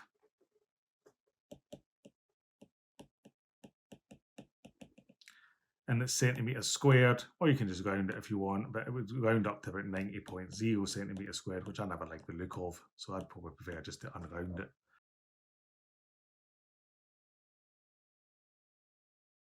Maths 2024, Paper 2, Question 7. A paperweight is in the shape of a cuboid. It consists of a hemisphere of red glass surrounded by clear glass. The cuboid is 4 centimetres with a square base of 7 by 7. And the hemisphere has a diameter of 6. Calculate the volume of the clear glass in the paperweight. So obviously the hemisphere takes up some space. So I need to do the whole volume minus the hemisphere. So I've got the volume of a cuboid. So the volume is going to be 7 times 7 times 4, hopefully you can all do that, minus the volume of a hemisphere. Well, check the start of the exam paper and you'll get 4/3 pi times r cubed. Now, let me just write that up here. That is a sphere. So the radius is equal to 3, because it's half of 6. So 4/3 times pi times 3 cubed. But I need to do a half of that, or divide by 2. So times a half or divide by 2, because it's a hemisphere. Now, most people work these out separately.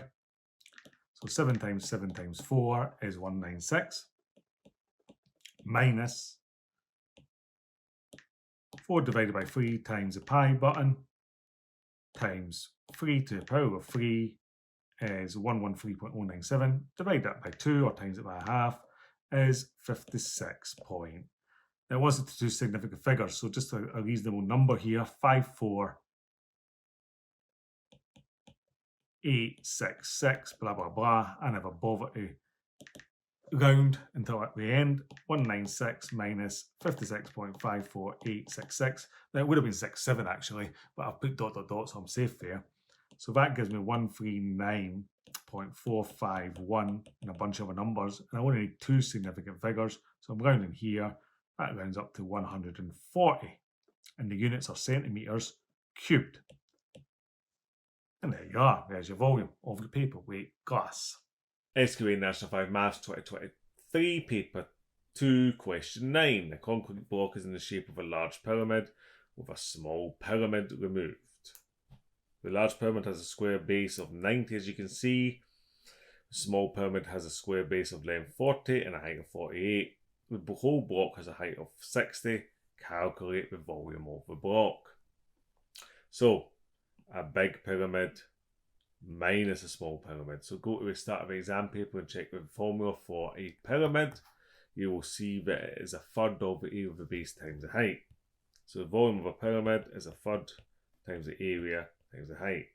So our big pyramid we'll start off with.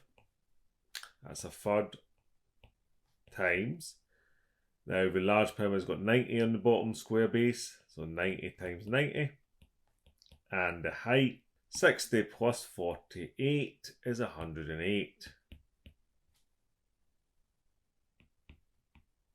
So we'll just get a calculator to work that out. 291,600 centimeters cubed, I suppose. And then the small one, that's going to be a third times 40 times 40 times the height of that pyramid, which is 48. That gives us a total of 25,600. Volume of the block is just a takeaway. 291,600 minus 25,600, 266,000 centimeters cubed. 2022, paper 1, question 3, paper 1, non-calculator for a change.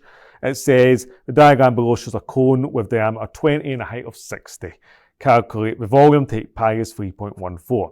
Well, first thing we do is write down the volume of a cone, which is 1/3 times pi r squared times h.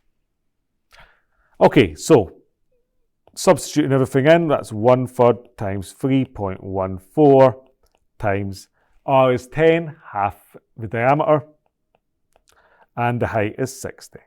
Now, whenever I'm doing a non-calculator volume question or anything with pi non-calculator, I'll leave the 3.14 as late as possible to the end. I'll do all the other sums first, and then hopefully it'll be easier.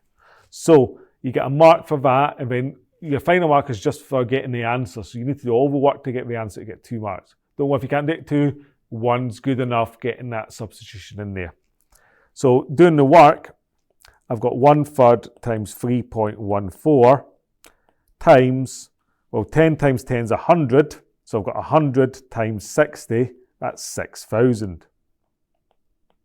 So then I'll do 1/3 of 6,000. Well, 3 goes into 6 twice, so that gives me 2,000. So I've got 2,000 times 3.14.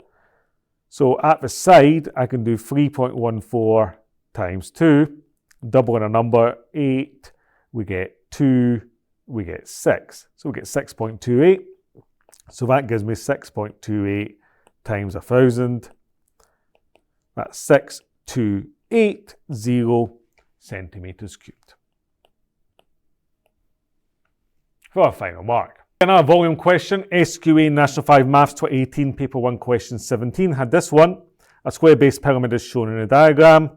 The square has a base length of 6 and the volume is 138. Calculate the height. So this is a working backwards volume question. So math stages, there's a few ways you could do this, but math stages is always to write down my formula then work backwards. So from the start of the exam paper, the volume of a pyramid is 1/3 times the area times the height.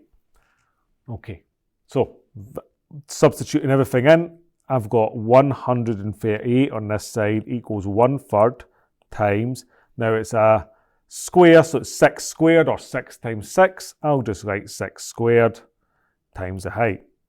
Stage we can do 138 equals 1/3 of 36 times h. 138 equals, well, 3 into 36 goes 12, so that's just 12h. And then we can work out h. 138 divided by 12 is equal to 11.5 centimetres. And that is one of the simplest ways to work it out. You could have also just made h the subject of the formula and worked it out, but there you go. SQA National 5 Maths 2016, paper 2, question 7. A carton is in the shape of a large cone with a small cone removed. So it's a takeaway. The large cone has a diameter of 32 and a height of 24. The small's got a diameter of 18 and a height of 13.5. Calculate the volume of the carton, and again, rounding involved to 2 significant figures. So we do the volume of the big cone minus the volume of the small cone. So let's just do that, right? So the volume of our big cone is, remember, volume of a cone is 1/3 pi r squared times h. Given at the start of the exam paper, 1/3 times pi times, now the radius is going to be 16 because it's half the diameter, and the height is 24. So we get a mark for doing that and getting an answer. The answer to that would be 6433.98. with a bunch of other numbers, centimetres cubed. Now we do the small cone. The volume of the small cone, 1/3 times pi times the radius, which is 9, half of 18, squared, and times the height of the small cone, which is 13.5. We put all that in our calculator and we get 1145.11 and a bunch of other numbers, centimetres cubed. So we've got one answer, two answers for 2 marks. And then we get a mark for knowing that we need to take away. So our volume is equal to 6433.98 minus 1145.11. And that gives us, using the unrounded figures to take away, 5288.87. And then we get, for rounding our final mark, 2 significant figures it says. So that equals 5300 units, centimetres cubed, for 5 marks.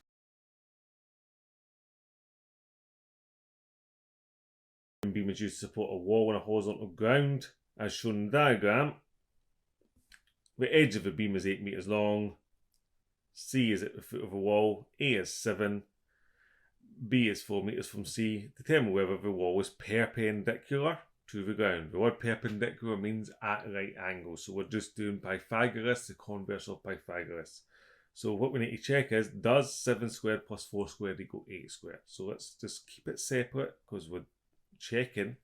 So let's do 7 squared plus 4 squared on this side, and let's do 8 squared on that side. So in a calculator, 7 squared plus 4 squared is equal to 65. But 8 squared is equal to 64. So since 7 squared plus 4 squared does not equal 8 squared, then by the converse of Pythagoras, or just by Pythagoras, not a right angle, triangle, and then to make the context of the question, therefore, or right therefore, the wall is not perpendicular to the ground. 2019, paper 2, question 11, converse of Pythagoras. The diagram shows a jet ski race.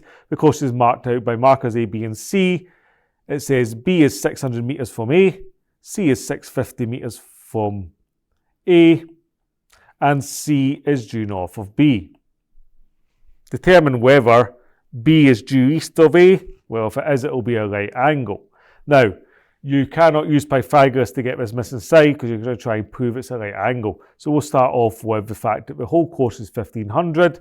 600 plus 650 is 1250. We take that away from 1500 to get 250 metres, and we just mark that on. We know that's definitely 250. Keeping it all separate, we've got a left-hand side and a right-hand side. Our left-hand side is 600 squared plus 250 squared, and our right-hand side is 650 squared. Do not write they're equal, that's why I draw a little table and keep them separate. We then work out both sides separately. So the first sums gives us 422,500, and 650 squared, if you work that out in a calculator, also gives you 422,500.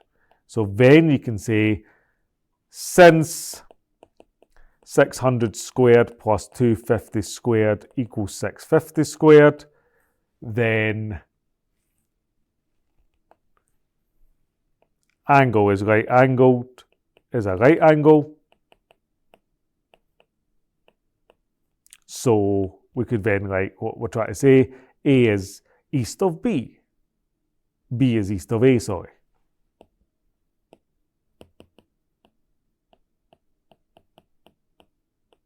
And we're done.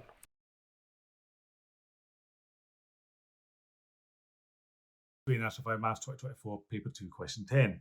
Karen buys a door sign for her house. It's two identical circles with the numbers 2 and 7 in it. AB is a chord of both circles, a line, in other words. And it has a length of 15 and the radius is 10. Find the width. Well, let's have a trace out of this. If that was the centre here, I already know that bit's 10. I already know from here to here's 10. So I really just need this bit. Oh, wait a minute. I just made a right angle triangle. How cool is that? So let's do that. Right angle triangle. Identifying that as the key part. I've got 10 here. And this was 15, but if I cut that there, that's cutting it in half. So that is 7.5. Now, Pythagoras says that a squared plus b squared equals c squared. And that is a, b, and c is the longest side. So I've already got the long sides, I'll take away. So I do 10 squared minus 7.5 squared. And then I'm going to square root my answer. So I'm going to do that in one go. Because I've got a calculator. 10 squared minus 7.5 squared in brackets square rooted is 6.614. Round is not really that important, but let's just make that 6.6 centimetres. Because everything else is two significant figures, so why not? So now we can work out our length, because we've got here to here is 10.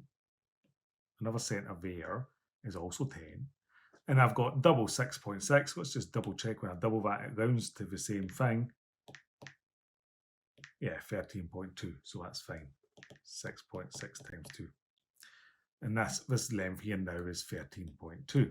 So I just do 13.2 plus 10 plus 10. That's 13, 23, 33.2 centimetres. Little double checking that because it was a longer question. That's definitely 10. That's definitely 10. And that's definitely 2 of them. So I'm frankly happy with that. SQA National 5 Maths 2023 Paper 1 Question 10. Alan buys some identical pavement slabs to make a path. Each slab is part of a circle. The diagram below shows a single slab. There's a number of information. The radius is 50. The length AB, which is a straight line, is 60. Calculate the width.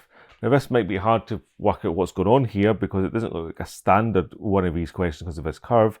But ignoring that for a moment, we've got some sort of part of a circle and you've got a straight line and a straight line. So I can make a triangle hopefully somewhere, and it's going to be a right angle triangle problem. So it's Pythagoras in circles.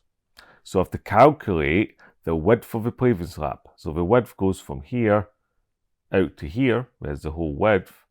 So if I knew this line, that's the radius. If I added on this bit, I would be fine. So I get my pen and just make a triangle. That's a right angle. A radius cuts a chord at right angles in half. So my right angle triangle, taking it out of the thing, I've got 50 centimetres here, and half of 60 is 30. So if I call that, say, A, then A squared is 50 squared minus 30 squared. Don't be worried about squaring 50, just square 5, and then times it by 100 or 2 zeros. 50, 5 fives is 25, so that's 2,500. 3 threes is 9, so that's 900. That gives you 1,600. So A is the square root of 1,600, which is 40, because 4 fours is 16. And therefore our width is just 40 plus, well, we've got now a radius from up to here. The radius we know is 50. So it's 40 plus 50, which is 90, and the units are centimetres. And we're done there. A train tunnel has a circular cross section with a horizontal floor, and here's the diagram below. Calculate the height of the tunnel. Clearly, to me, it clearly is a Pythagoras question. It's asking me for the whole height. Well, I know the radius from here to here, but I don't know this bit. So if I fill in that bit first, if I just draw a line down, make a right angle, then we've got 2 here and 2.9. So we can do I'll call this x. X squared is going to be 2.9 squared minus 2 squared. That gives me 4.41. So x is the square root of 4.41, which is exactly 2.1. So I now know that that's 2.1 using Pythagoras, and then we've got this extra bit here. But that extra bit there will be 2.9 because it's a radius. So our total height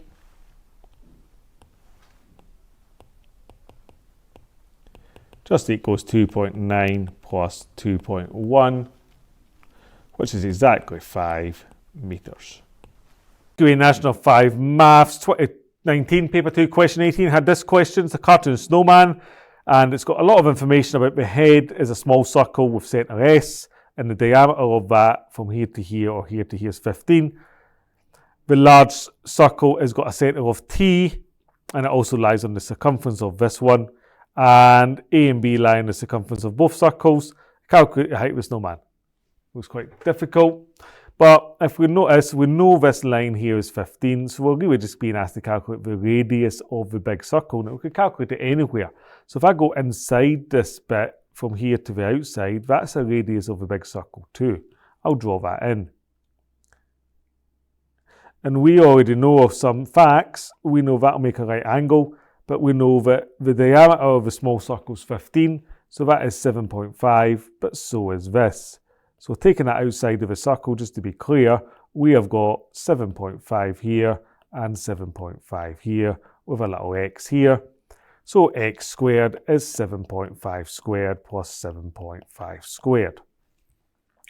So that means that x equals the square root of 7.5 squared plus 7.5 squared, which we can calculate and then square root or just use brackets to get about 10.6. So that means now that our height is just, well, let's just double check. It's going to be the diameter to T, which is 15, plus the radius of the big circle, which we've just worked out is 10.6. That gives you 25.6 centimetres.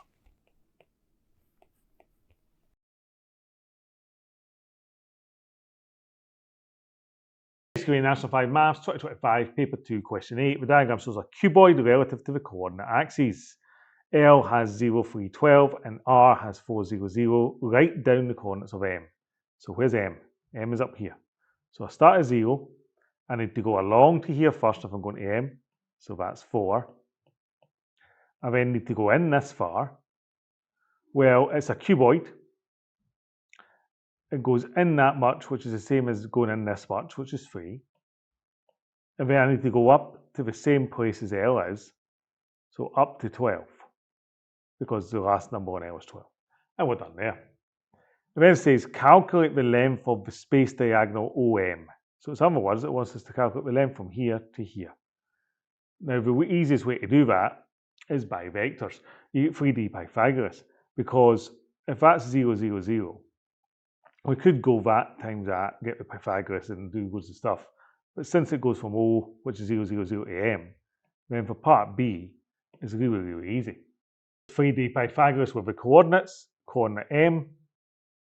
So the length from O to M is simply the square root of 4 squared plus 3 squared plus 12 squared. And the reason that works is O to M is like a vector. So the vector line of O to M, since O is the origin, is 4, 3, 12. And you're working out the size of O to M basically, which is basically the same as doing the magnitude of it, the size. And this is how you do the magnitude. 4 squared plus 3 squared plus 12 squared is square root of 169, which is 13. 13 units. We don't know how long that is. Is it centimetres, metres? Doesn't actually say. So 13 units. And we're done there. The SQA National 5 Maths 2022 Paper 2 Question 11, another 3D Pythagoras question, and it's telling us that the length of the cuboid is 24, the breadth is 6, so there's my length and breadth, and the height is 8. Calculate the space diagonal from front to back, so it's just 3D Pythagoras, 24 squared plus 6 squared, the base, times the height, 8 squared. So I can write 24 squared plus 6 squared plus 8 squared all in one go. And then we can work out that by doing the square root of all of that. So we can do the square root all in one go, just put brackets around the sum, and you will get 26 centimetres.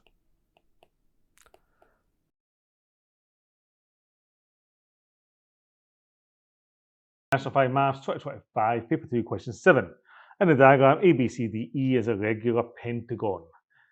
EFA is 65. We have to calculate FAB. FAB is a straight line, sorry. Calculate FEA. FEA. So we're trying to get to here. So first of all, pentagon. So I can do 360 divided by 5 to get the angle in the centre. That is 72 degrees. Just use your calculator.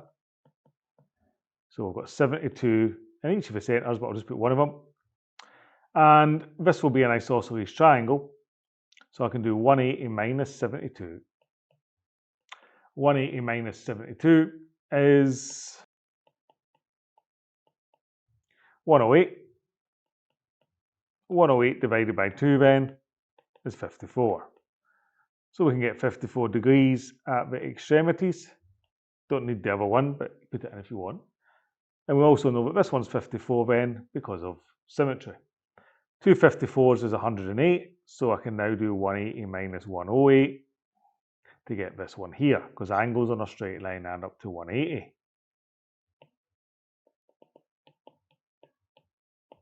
That gives me 72 up here.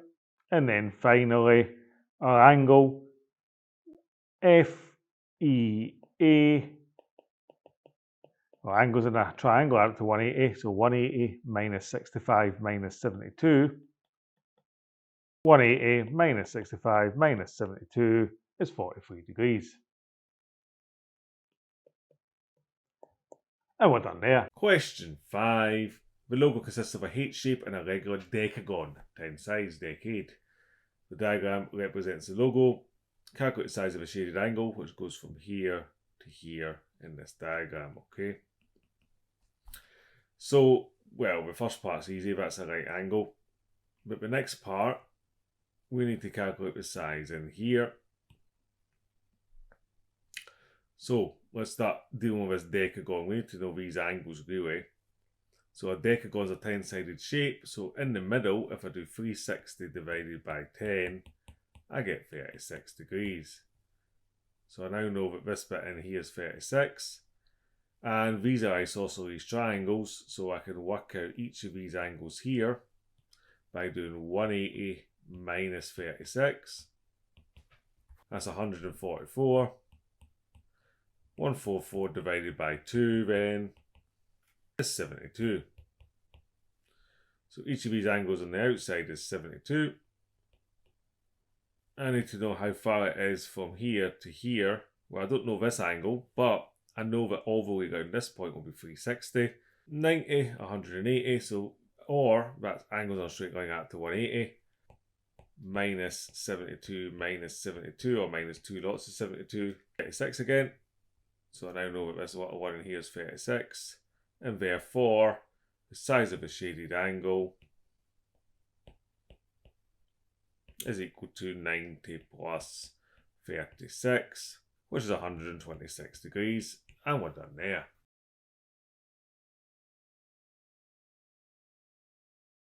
SQA National Maths 2024, Paper 1, Question 10. The diagram below shows a circle centre O. AC is the tangent to the circle at B. There it's there. And CE is a tangent at D. There it's there. And BG and DF are diameters. Angle DEFE is 125. Find the shaded angle, which is way down at the bottom. So let's start off with our rules. Tangent meets a radius at right angles.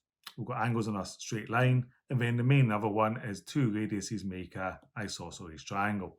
So if we can get into here, then we can maybe get this angle, which means we can maybe get that angle. And then we need to work out these somehow and then get that angle. So let's just start from there. So I'm going to do 180 minus 125. So 25, 35, 45, 55, 65, 75 makes 55. So I now know that this one up here is 55. But because that's a radius and that's a radius, this one down here is also 55. So I can now do 2 55s is 110. 180 minus 110 is 70. So I get 70 in the middle straight away, basically. And a little rule you should know is if two lines cross, vertical opposite angles are equal. So the ones that are opposite each other are equal. So that gives me 70 here. And angles round a point add up to 360. So I've got 140 already. So if I do 360 minus 140, that will give me what's left between these two. And they're the same size that you can see. We'll check that in a minute, but I'm pretty sure they are. So that is 0, that is 2, and that is 2. So divide by 2, I get 110 here and 110 there. Let's just double check they are the same, and we can do that by doing this. Next rule, tangent meets a radius at right angles. So let's point our right angles in. There's 1, there's 1. This will be a right angle there, and we've got 1 here. And since that is a right angle, then this triangle here gives me 20 up there. Now, if that's 20 up there, then that means that we're good to go. So let's look at a big triangle. You probably don't have to do this in the exam, by the way. It's just to double check for this. 70, 90, 20. Yeah, so I've got all the angles. But you can go straight ahead from your 110, and now you know that this is 90 here and 90 here. I have got a four-sided shape. And four-sided shapes, the angles add up to 360. So I've already got 90 and 90 is 180. So that means that these two opposite add up to 180. So I get my 70 down here, and I'm done there. Now, big note on this one. If you just get 70 here and let your answer is 70 without any more working, you won't get the answer because you have to show where that 70 comes from. Okay, although there's 70, you have to show where that 70 comes from. And that's that done. SQA National Maths 2017 paper 1 question 9 had this one, and we have to calculate this angle all the way down here. Now there's lots of ways to do this, but I'll just start from here and work backwards. So these two angles add up to 90 because it's radius meets tangent at right angles. So 90 minus 58 is 68, 78, 88, 32. And now that's an isosceles triangle here. So that is also 32 degrees. And now we can add up with two 32s to make 64. 180 minus 64 to get this one here is 116. So now angles on a straight line add up to 180. So 180 minus 116 gives me 64. And then I want a new triangle. Isosceles again. So that means I can do 180 minus 64 to get 116 and divide by 2 to get 58. So that means I know that this is 58 and that this is 58 as well. Radius meets tangent at right angles, so these two add up to 90, so that gets me back to 32 down here.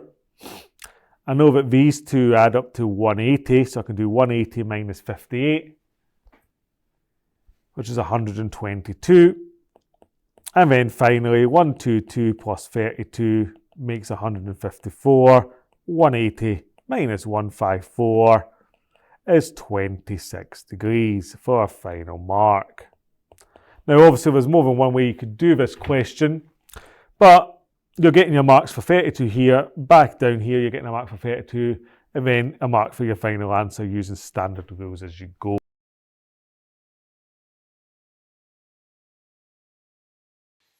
SQA National Maths 2024, paper 1, question 14. In the diagram, triangles ABC and ADE are similar. So they're similar, so I've got ABC, let's just do that, and that is 3 centimetres here. And then it says ADE, the big one, ADE, well, we've got 10.5 here, and then we've got 7 on the bottom. So hopefully you can see that since they're similar and this side is this side, I can do the scale factor and I can then find the length here. So I'm just going to go ahead and do that. So the scale factor is equal to 3 over 7. So that means this length here, x, is 3/7 of 10.5.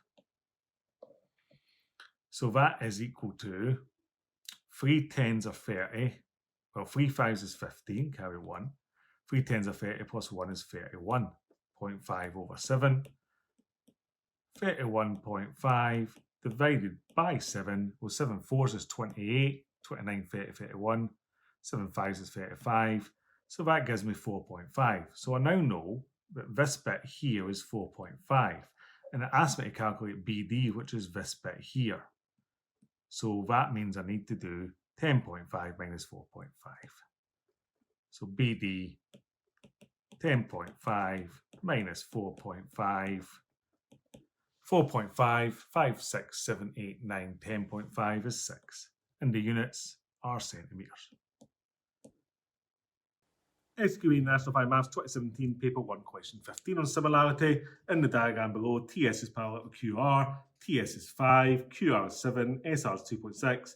Find the length of PS is X, calculate the length of X. So this is similarity because we've got parallel lines and making triangles. So we've got one big triangle and one little triangle. So I can draw them out separately to illustrate this. For the small triangle, that goes like this. I'll put the little arrow on it. That's 5 by X. And then for the big triangle, we'll just draw it a little bit bigger so you can see, that is 7. And usually, and then the bottom length is X plus 2.6. So if we think of our linear scale factor, if we just think of a big triangle to little triangle, the large scale factor, it's 7 over 5. Same side over same side. But it's also this side over that side. So I can see that that equals X plus 2.6 over X. I've now got an algebraic equation to solve, so I'll just go ahead and solve it. And with two fractions, you can just do top times bottom. 7x equals top times bottom, so I'll just put brackets around that. 5x plus 2.6. Expanding my brackets, 7x equals 5x. 5 2s are 10, 5 6s are 13, so that's plus 13. That means that 2x equals 13, so that x is equal to 6.5 centimetres. And the question was, find the value of x. That's me done. Happy days.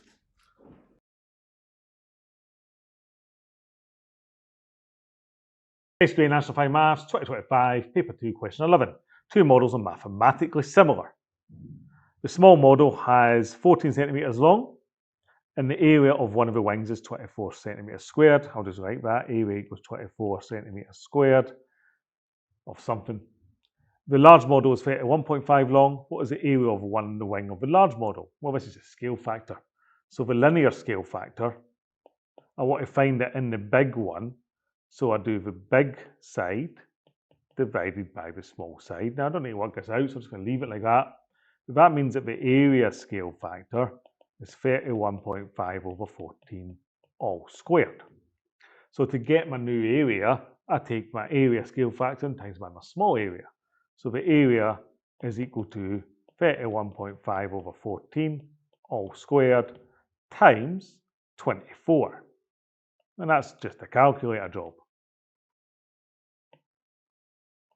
Brackets, 31.5 divided by 14, bracket, squared, just press equals I think, times 24, 121.5 centimetres squared, and we're done there.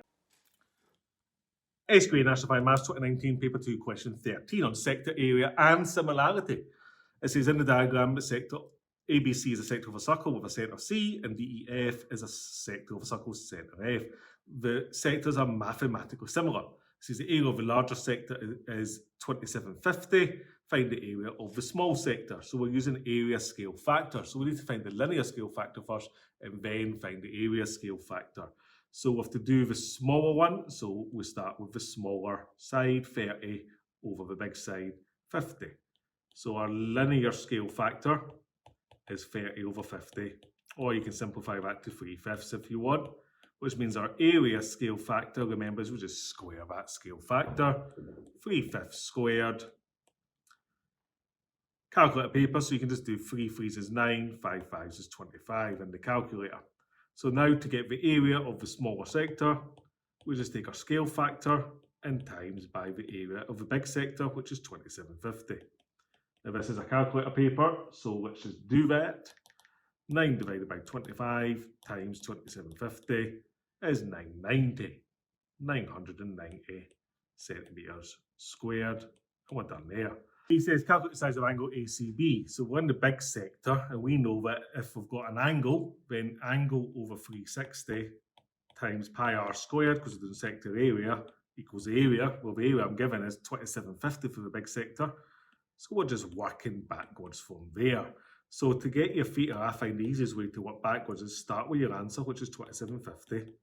And as you go back, every time something's on the bottom, that now turns up on the top. So times 360.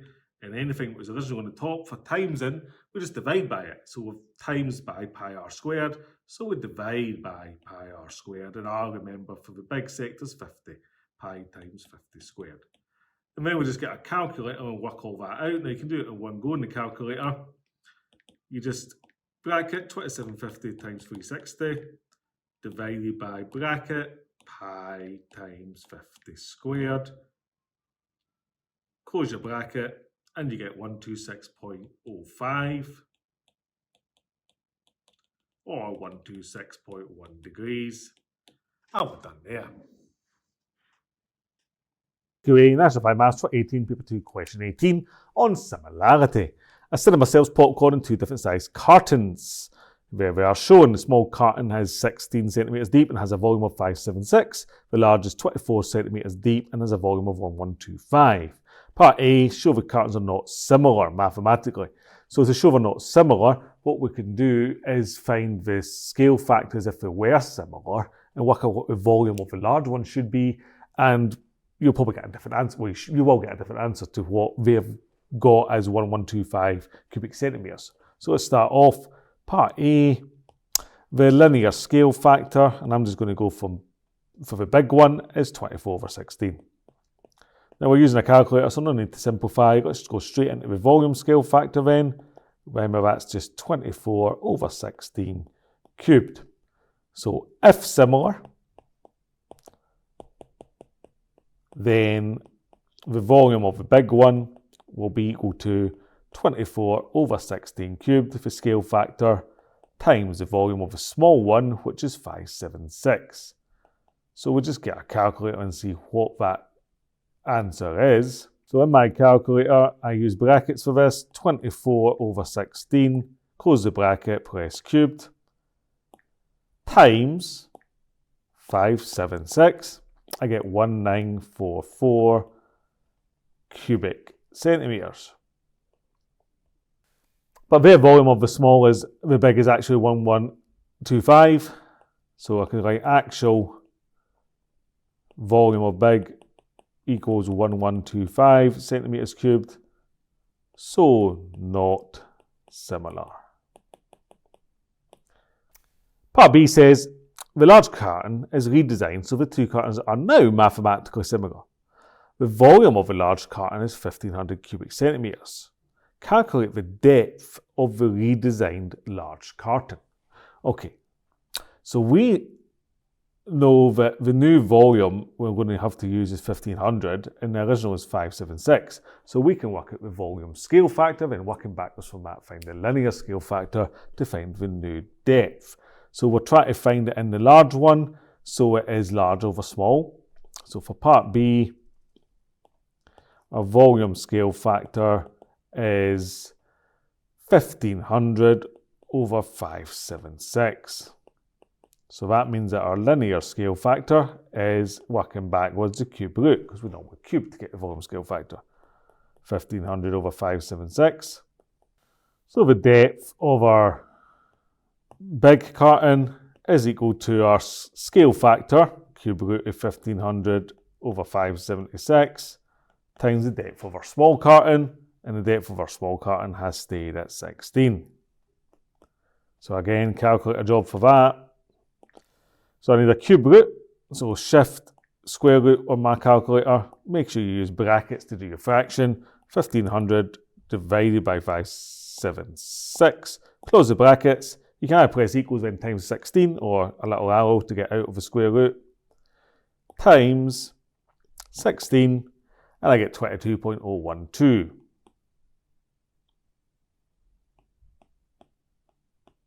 .848, blah, blah, blah, blah, blah, centimetres.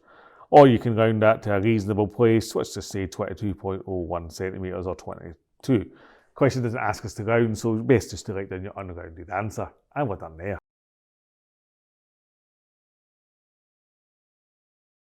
SQA National 5 Maths 2024, Paper 1, Question 4. A is 3, 4 minus 1, B is 5, 3, 2. Find 3A plus B. Okay, so 3A plus B. So I need to times A by 3.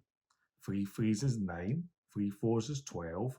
3 1s is 3, so it's minus 3. Plus B, which is 5, 3, 2. So being careful, 9 plus 5 is 14. 12 plus 3 is 15, and minus 3 plus 2 is minus 1, and we're done there. SQA National 5 Maths 2025, Paper 1, Question 13. P and Q have these components, 5, 2, and 1 minus 3. Draw P plus Q. Well, I'm just going to work out P plus Q first. P plus Q, I just add the top, 5 plus 1 is 6. And then 2 plus minus 3, or 2 minus 3, is minus 1. So I need to draw 6 minus 1. So I just pick somewhere on my grid. And I go along 6, 1, 2, 3, 4, 5, 6. And then I go up, no, down 1 because it's minus 1. So I'm starting there and ending there. And you should use a ruler, get a straight line, and draw an arrow. So that's P plus Q there. Let's just double check that. Starting here. 1, 2, 3, 4, 5, 6. 6 to the right, and then down 1. So we're done there.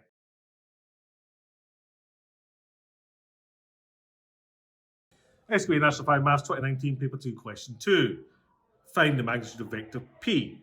So magnitude is just like Pythagoras. I just square each number and square root them. 6 squared plus 27 squared plus minus 18 squared. Square root 6 squared plus 27 squared plus minus 18 squared is 33, and we're done there. SQA National 5 Maths 2018, Paper 2, Question 3 on vectors and the magnitude of a vector.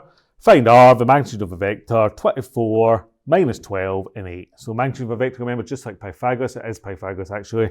So the magnitude of R is equal to the square root of 24 squared plus minus 12 squared plus 8 squared. Now this is a calculator job, so you get your calculator and we press square root, making sure we're using brackets, 24 squared plus bracket for a minus, minus 12 squared plus 8 squared equals 28. And we're done there.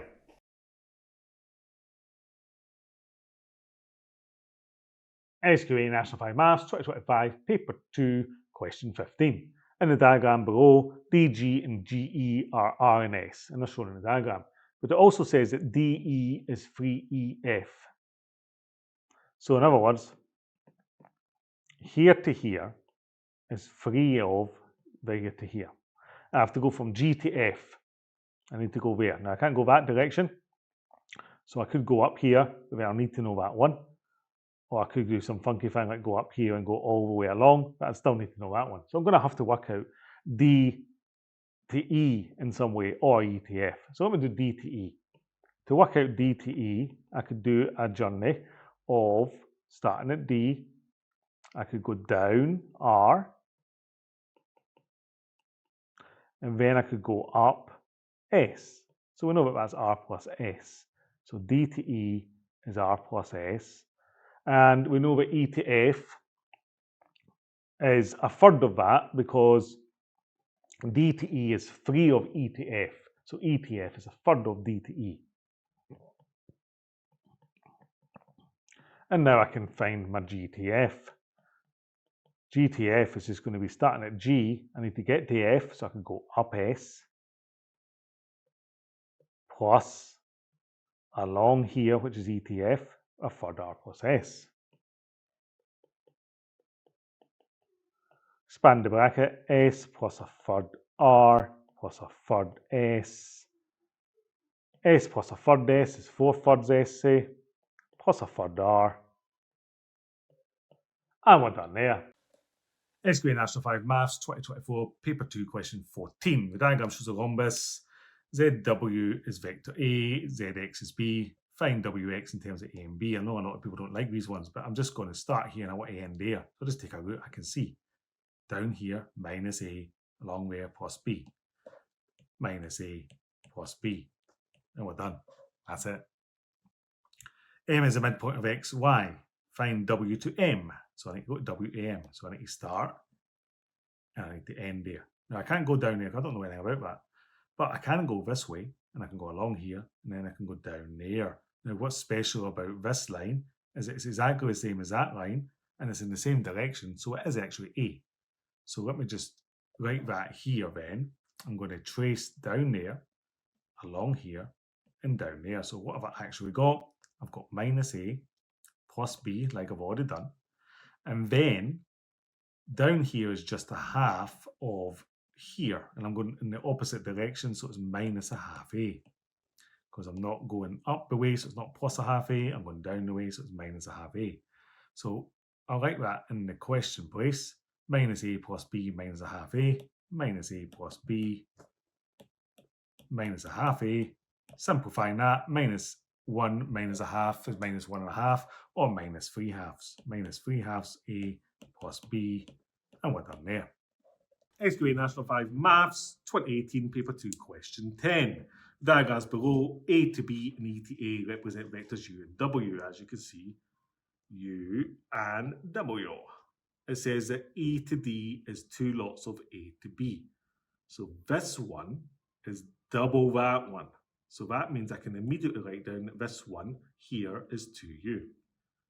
It also tells me that E to A is 2 lots of C to D. So if E to A is double that one, that means that this one is half of this one. So I can immediately write down that this one is a half of W. It now says express B to C in terms of U and W. So I need to get from B to C. So I could go this way, B to C. But I can't actually, I don't know anything about that. But remember, vector routes means you can just go any direction you want. So I'm just going to start at B and go back all the way around and write up everything I've got. So B to C is equal to, starting at B, I need to go this way. That's minus U. Then this way, minus W. Then this way, plus 2U. Then this way, plus a half W. Simplifying everything else, the U's go together. Minus 1U plus 2U is just U. And then minus 1W plus a half W is minus a half W. And we're done there. We'll just put little underlines on that because they are vectors.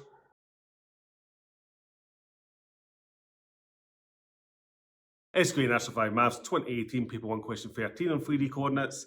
It shows us this picture. It tells us that A to D is equal to A to E. So in other words, this side is equal to that side. So we can take a note of that just by putting little dashes in just to remind us later. It says that DC is equal to 8. So there's D to C, there is 8.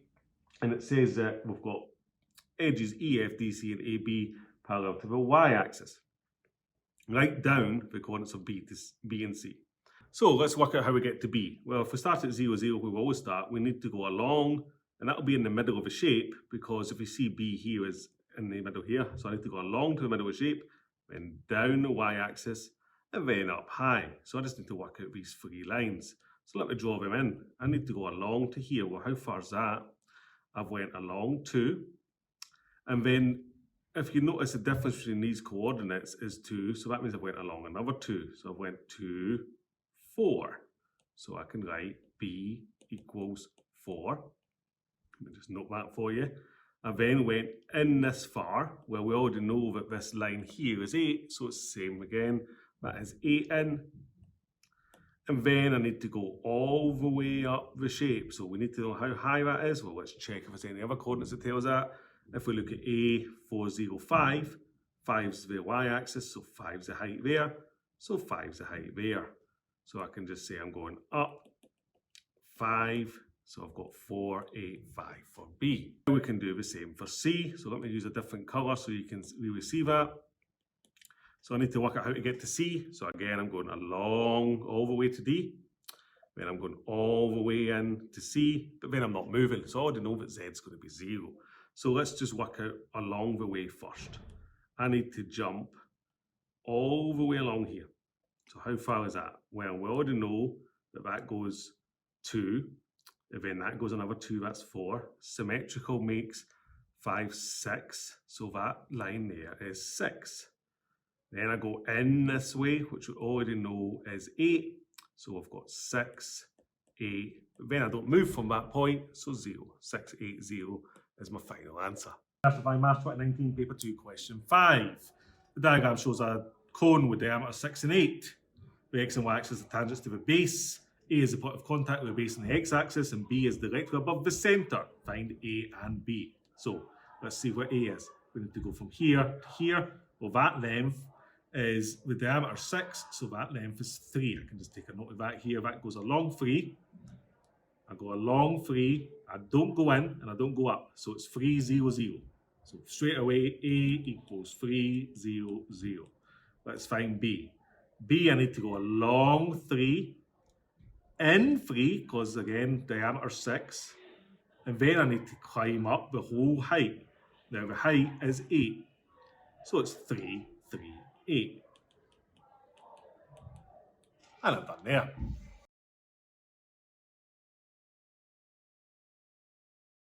SQA National 5 Maths 2022, paper 2, question 6 had this question. Calculate the area of this triangle. Again, it's exactly the same. There's my C, because that's the angle. So any other ones would be my A, opposites A, B, opposites B. Area is a half AB sine C. So that gives me 0.5 times 32 times 25 times the sine of 58 degrees. We get a mark for substitution, it's worth 2 marks, and then a mark for a final answer using a calculator. If we type 0.5 times 32 times 25 times the sine of 58, making sure we've got degrees, we get 339.21 square centimetres. 339 would be an acceptable answer, or 0.2 or 0.21. SQA National 5 Maths 2018, paper 2, question 17 says, in the diagram below, AOD is a sector of a circle with centre O, and BOC is a triangle. In the sector AOD, the radius is 30 centimetres and the angle is 75 degrees. So we've got AOD, we know that this bit here is 30 centimetres. And it also says in the triangle OBC, O to B is 38, so this whole bit's 38, so we know that we could put a wee 8 here, I suppose. And we know that O to C is 55, so we can draw that in there and say that that's 55 centimetres. What is it asking us? Well, it's asking us to calculate the area of the shaded region. So this is a combination of area of a sector, which is why it's in here, and area of a triangle, which is in the trigonometric section. So let's start off, we can do any one you want, but it's going to be a takeaway, because if I do the whole area of a triangle, I get all the area shaded in, but then I need to take away the area of the sector to get this shaded bit here. So it's a takeaway triangle minus sector. So let's do area of a triangle first. From the start of the exam paper, the area of a triangle is a half AB sine C. So that's 0.5 times, well, remember it's the angle and the two sides either side of the angle. So it's this side 38 and this side 55.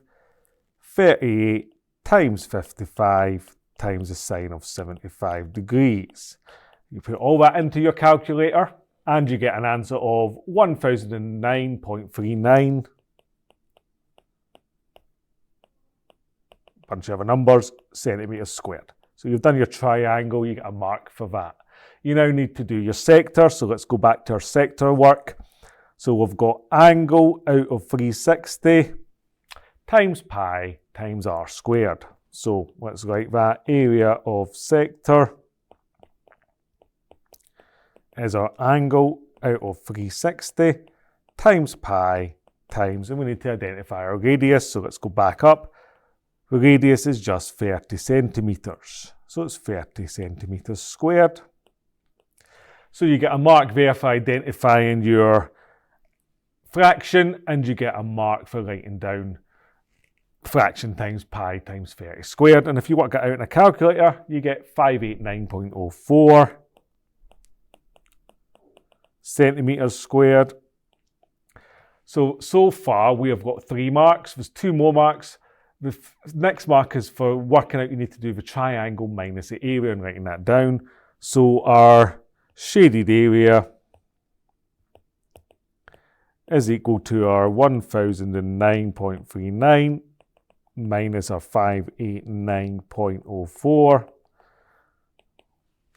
And we get a mark for just writing that down, and then a mark for our final answer, which is about 420.3 centimetres squared. And obviously I'm putting ... because I've not rounded, but 420 would be fine, or 420.3 centimetres squared would be fine as well. SQA National Maths 2023, Paper 2, Question 15.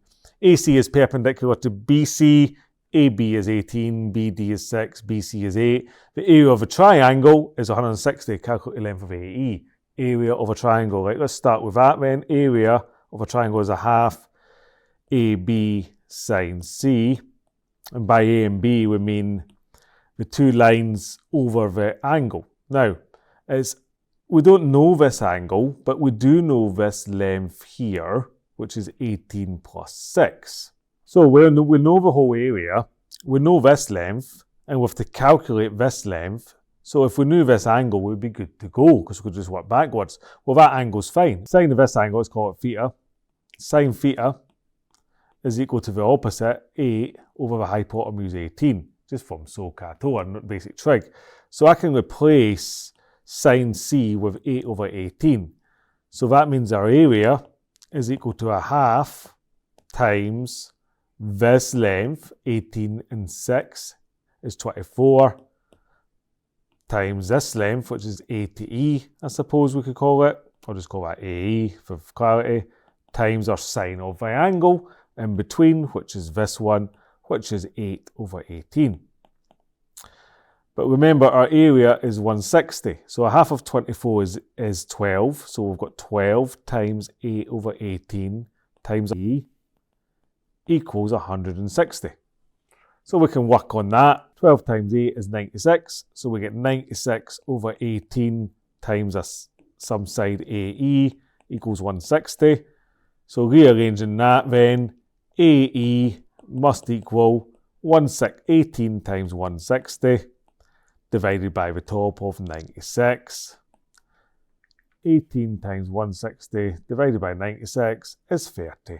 So our length is 30 centimetres.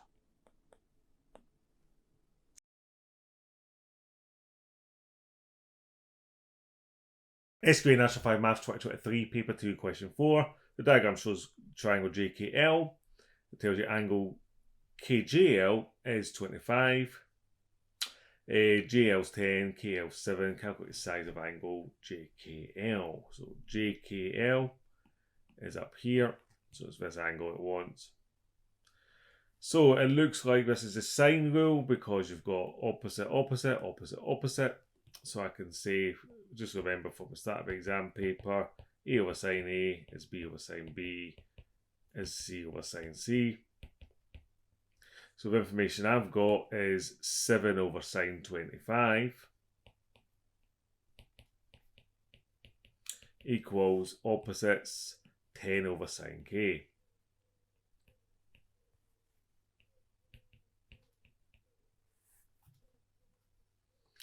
So we can do 7 times sine K is 10 times sine 25. So that means it's sine K is 10 sine 25 over 7. So let's work that one out. 0.6037 4. So k is the inverse sine of my answer.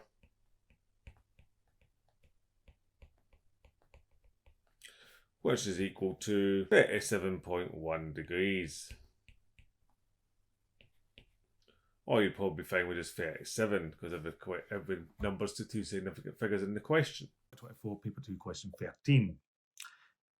AC is 22, BAC is 40, then we've got 30, and when BD is perpendicular to AC, find the length of BD. So I've got triangles, so it's probably something to do with sine or cosine rule, and I need to find a length. Now, I can't really do much if I've got no lengths in this triangle and no lengths in this triangle. So I'm going to have to find a length. So I'm going to have to use a rule. So let's see if we can find out any angles first. 40 and 30 is 140 and 30 is 70. So that whole angle in here is 110. And now I've got opposites. So I can do that and that go together, and then any angle I want, either this one or this one, and the opposite side, and then I'll have a side, and once I've got that, I can just use SOHCAHTOA, or the sine rule again, double sine rule a lot of people use. I'll probably use SOHCAHTOA for speed. So we have got, start exam paper, A over sine A is B over sine B, is C over sine C. That's just to remind you, but it's just that I think about opposites. So I've got the whole length 22 over sine 110 equals, and I'm just going to find this one. So that is, I'll call it A because it's opposite A, equals A over opposite sine 40. So we can rearrange that. A sine 110 equals 22 sine 40. So A is 22 sine 40 over sine 110. So getting a calculator. 22 sine 40 divided by sine 110 is 15.048. So 15.05 would be reasonable in centimetres. So now we know that this is 15.05. So you could either use the sine rule again in the right angle triangle or just SOHCAHTOA. Let me just draw that out. I've got this triangle here, and I've got 30 degrees down here, and I've got 15.05 here. And I'm trying to find the height, which I'll just call x. So you could just say I've got opposite over hypotenuse, which is sine. So sine 30 equals x over 15.05, or x equals sine 30 times 15.05. 15.05 times sine 30 is 7.525, or 7.5 centimetres. Or if you want to use the sine rule again, then you could say you've got, if I just do this at the side, x over sine 30 equals 15.05 over sine 90. And if you rearrange that, you get x sine 90 equals 15.05 sine 30, which means that x is 15.05 sine 30 over sine 90. But because sine 90 is 1, and if you use your calculator, you'll get the same answer of 7.5. And we're done there. National Maths 2019, paper 2, question 19, had this long question. So it says Katie and Mona are looking up at a hot air balloon. In the diagram below, K, M and B represent the positions of Katie, Mona and the balloon. So that'd be Katie, that'd be Mona, that'd be balloon. The angle of elevation of the balloon from Katie is 52, there it's shown there. The angle of elevation of the balloon from Mona is 34, there it's shown there. And the distance between Katie and Mona are 350. And it says, calculate the height of the hot air balloon above the ground. It's quite a hard question. It's worth 5 marks. Notice, it's not asking me to calculate any of these diagonals. It wants me the direct height. So I can draw in a direct height here to show this, just by drawing a straight line down. And that's the side it wants me to calculate. Do not be tempted to think that cuts this line in half. It does not. So I'm going to need to get one of the other sides in order to use the sine rule or to use SOHCAHTOA to get the height. So that's exactly what I'm going to do. I'm going to start off by using the whole triangle to get one of the sides. You can pick any one you want, okay?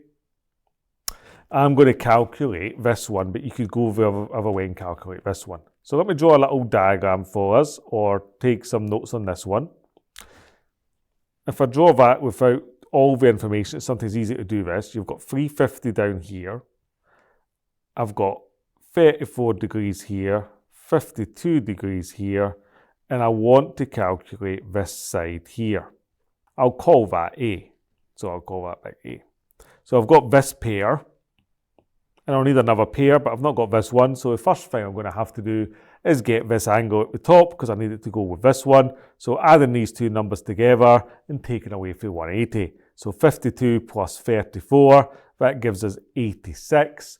180 minus 86 is 94, so I can note that is 94 degrees and start my work. Got A over sine 34 equals 350 over sine 94. And if you're going this route, you will get a mark for that. We now need to rearrange that. So A sine 94 equals 350 sine 34. So A must equal 350 times the sine of 34 over the sine of 94. So getting a calculator and working that out, you get A is 196.195, or 196.2 would be fine, or even just 196. So far I've got 3 marks: substitution, rearranging, and getting an answer. But now I need to get the height, okay? So redrawing my triangle to side with all the information I've got now. I want this height here. I know that this bottom whole thing is 350. I've just calculated that this one is 196.2. And I know some angles. I know this is 52 degrees. This is 34 degrees. I'm not going to bother putting this on because it doesn't cut it in half. It adds up to 94, but it doesn't cut it in half. You can calculate either this angle or this angle using right angle triangles here. But there's lots of ways now to work out this height. The easiest way is to use the sine rule again. So we'll go ahead and do that. We have got, if I use a different colour, I'm going to use this one, goes with this one. And we're going to use this one. This is an angle B, goes with this one here. So we can just simply write A over sine 52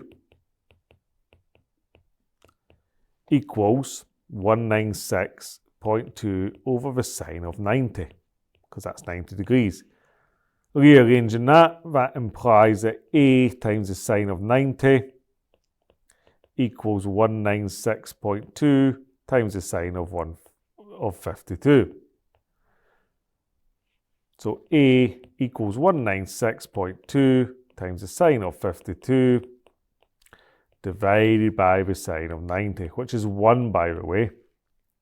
Just a note on this question: once you get to this point, that is a right angle triangle. You could have just used SOHCAHTOA to find A. I basically didn't, but I've just not bothered to do it for this question because SOHCAHTOA is a National 4 skill, but you might have forgotten. You don't need it at all in National 5. You can just keep using the sine rule. Just use the sine rule twice and realise that this angle is 90 and you'll be good.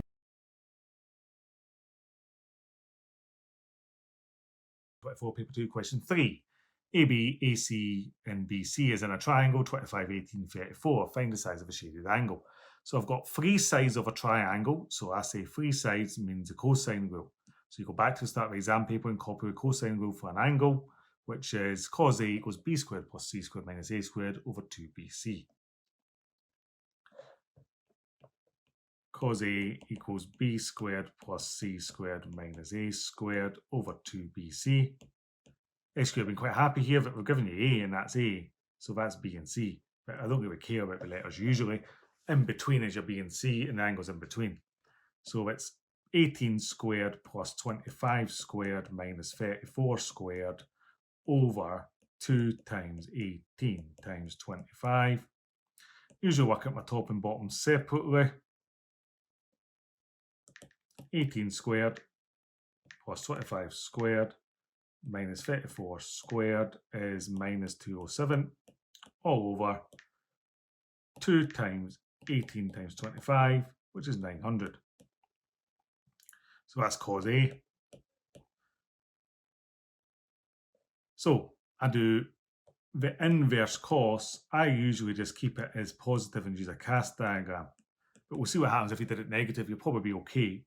But I'm going to always do it that way because it's the right way to do it. Inverse cos 207 over 900 is 76.7 degrees.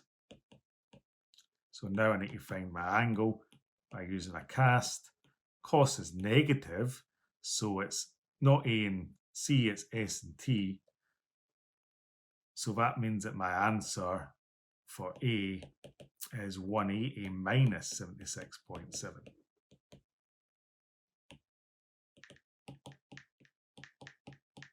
Which is 103.3. So we get 103.3 degrees, and we're done there. Now, let's just check what would happen if you'd done shift cos and done minus 207 over 900. Happily, your calculator will give you it as 103.3, so you're done there. Now, I never do that. I always use the cast diagram when cos is negative, so I'm consistent with all my working. But there we are. Question 9. The diagram shows a triangle ABC. Calculate the value of cos B. Cos B? Trig. Start of the exam paper. Let's go. All the way back. It says the cosine rule. Cos A is B squared plus C squared minus A squared over 2BC. Let me just write that down and copy it down for this question. So we're way down at question 9.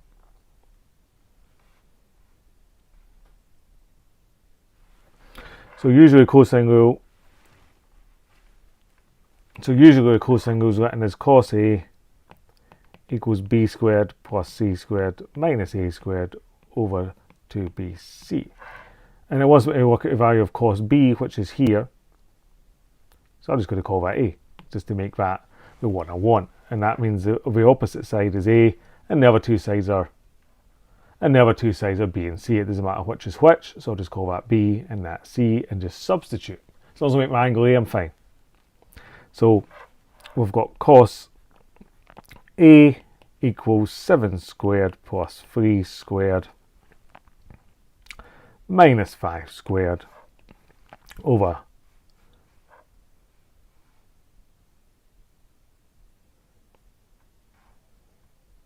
2 times 7 times 3, 49 plus 9 minus 25, 2 7s is 14, 3 14s, 28, 38, 42. So that gives me 49 plus 9, which is 58, minus 20, which is 38, minus 5, which is 33, over 42. Is that simplified? Well, numbers that go into both of them, I can divide by 3 to get 11 over 14. Now, we've written cos A, remember, but that's actually cos B. So our final answer, to be very clear for the examiner, cos B is 11 over 14. That's my answer. I want to change it to cos A and change the letters to make it make more sense to me because we're using cos A as the formula. SQA National Maths 2017 Paper 2 question 3 had this question. It says PQ is 250, PR is 180, and this is the angle, and it's building a fence around this. We want to build a fence alongside QR. What is the length of the fence? So we need to work out the length of QR.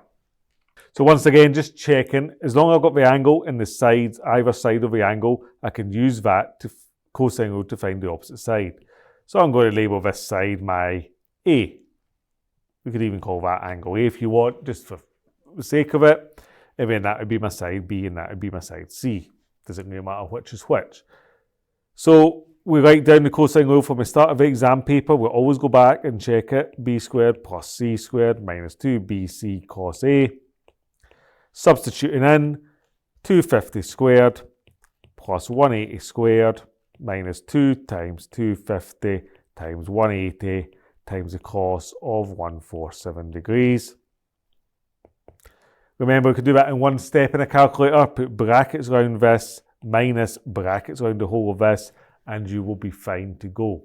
And if you do that, or you take your time on it, you get 170,380.3. And that's A squared, remember though. So that's just got 2 marks so far, substituting and getting A squared. So now just calculate our A. The square root of 170,380.3, and you get an answer of 412.77 meters. SQA National 5 Maths 2023, Paper 1, Question 6. AC is 5 meters, BC is 6 meters, cos C is a fifth. Calculate the length of AB. So this is one of those questions where we're using the cosine rule, but we're giving you the cos of the angle, so you can just go straight away. So let's remind ourselves of the cosine rule. Let's start with the exam paper. The cosine rule is A squared equals B squared plus C squared minus 2BC cos of A. Now that's just a generic A, B and C, remember, so you can either relabel your sides to get your A, B and C where you want it, or just remember that the side A is the one opposite the angle you're given, which is cos C. So I'm going to do it that way. I'll just call that my A, and I'll just call that my B and C, and therefore that's my little a there.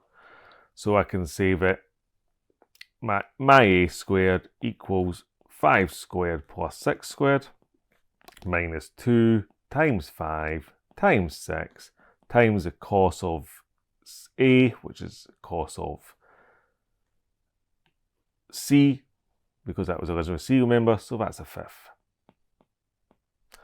And now we can start working on that. A squared equals 25 plus 6 sixes is 36.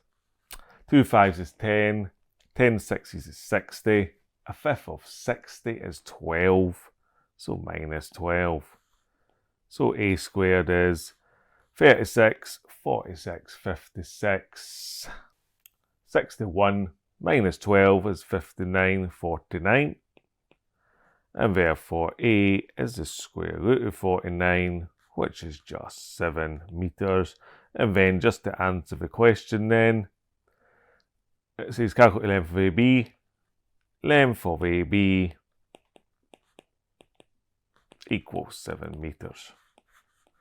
And that's just to be on the safe side because I've relabeled the sides, but you'll probably be fine if you didn't do that.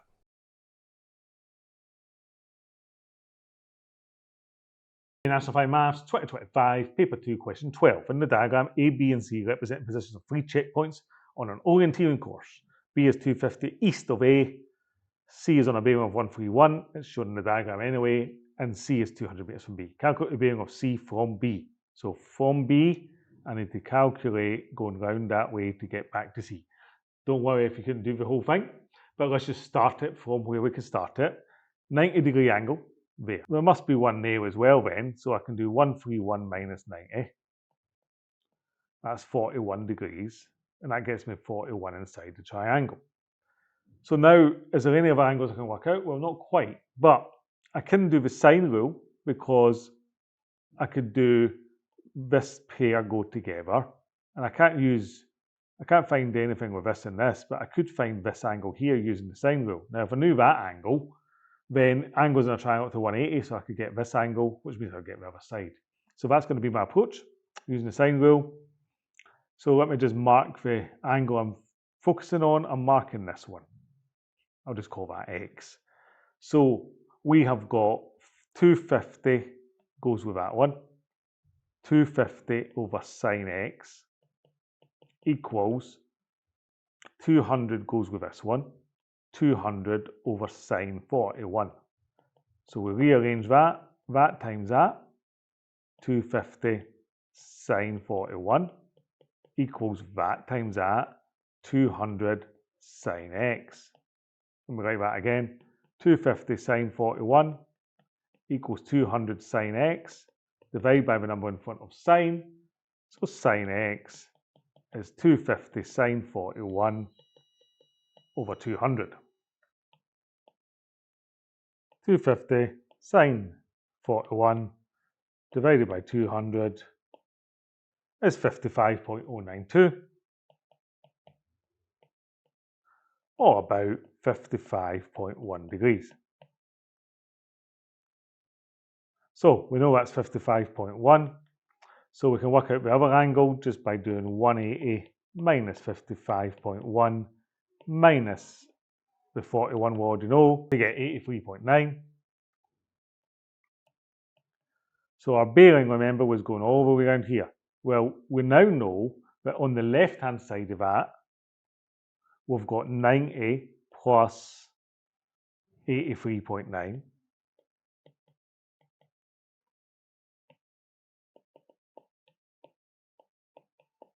Which is 173.9. So our bearing then is just going to be all the way around the circle is 360. We already know that bit, so we can just take away for 360. So our final answer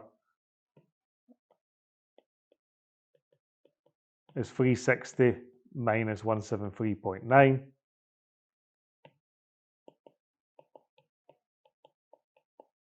which is 186.1 degrees. Or bearings are usually three figures, so about 186 degrees, but you'll probably be fine with 186.1 or whatever rounding you want. Okay, last one, 2018, paper 2, question 13. Hopefully you're getting the hang of this by now.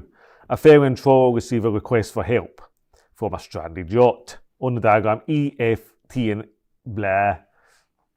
On the diagram, the points F, T and Y show the positions of the ferry, the trawler and the yacht. Ferry, trawler, yacht. It tells us lots of information in the bullet points. Just check that it's actually already in the diagram. So it says Fy is 7.2 kilometers. It is. Ty is 5.6. It is. Ft is 10.3. It is. And it says that F is on a bearing of 240 degrees from T. 240 degrees from T to F. Good. It says calculate the bearing of the yacht from the trawler. A little bit of a different question. This is asking us to calculate a bearing this time, not an angle.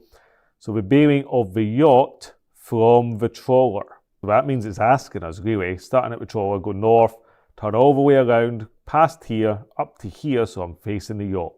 That's what it's asking me to calculate. Don't worry too much if you're not quite sure what it's asking you to calculate, just start off in the same way.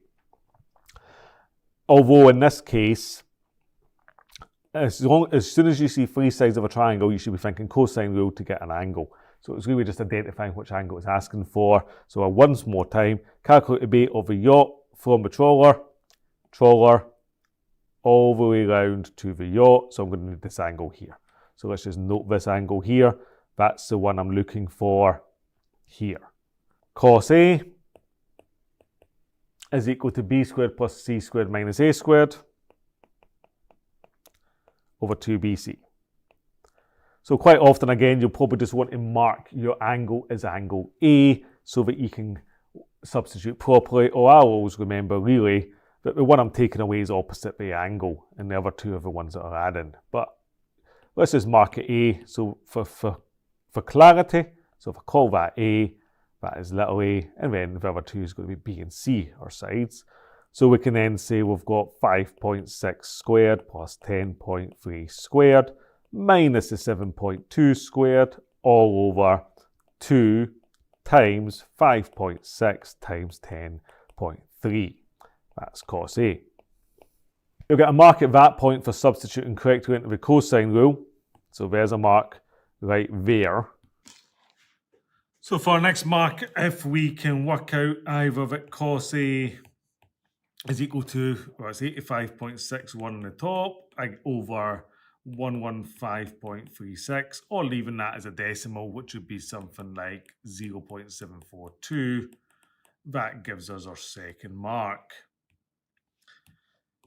Then looking at our third mark, calculating the angle. So A is the inverse cos of 85.61 over 115.36, or the inverse cos of this. And that gives me an angle of 42.008. 088, sorry. So there's our third mark, and then our fourth mark is for calculating the bearing. So just to remind you, the bearing is 240 plus this 42. So we can do 240 plus 42 is 282 degrees for our final mark. 2014 paper 2 question 10 was in a race, boats sail around the three buoys A, B and C in the diagram below. B is 8 kilometers on a bearing of 60 degrees. C is 11 kilometers from B. A is 13 kilometers from C. And the first part of the question is calculate the angle ABC. So they've given us a diagram in this case, so we can just get started straight away. A to B to C. It's this angle in here. So just take a little note of that. That's this one. And if we just check, if we're given three sides of a triangle, and we can always calculate an angle using the cosine rule if we already know all three sides. If we have opposite pairs, an angle on a side and then maybe a side and we're trying to find the missing angle, that would be the sine rule. So in this case it's the cosine rule, so a reminder from the start of the exam paper. So cos A equals B squared plus C squared minus A squared over 2BC. Now there's a couple of ways to think of this. When they say cos A, they mean the angle you're looking for we're calling A. But in this case, there's a B attached to this, so don't get too confused. It is always, the angle, the one you take away, is always opposite it. So 13 is my A here.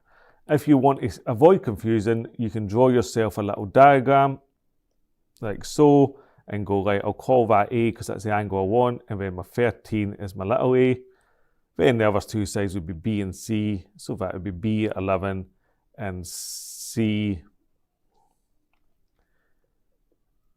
would be the other side, which is 8 kilometers. So we can say that the cos of our angle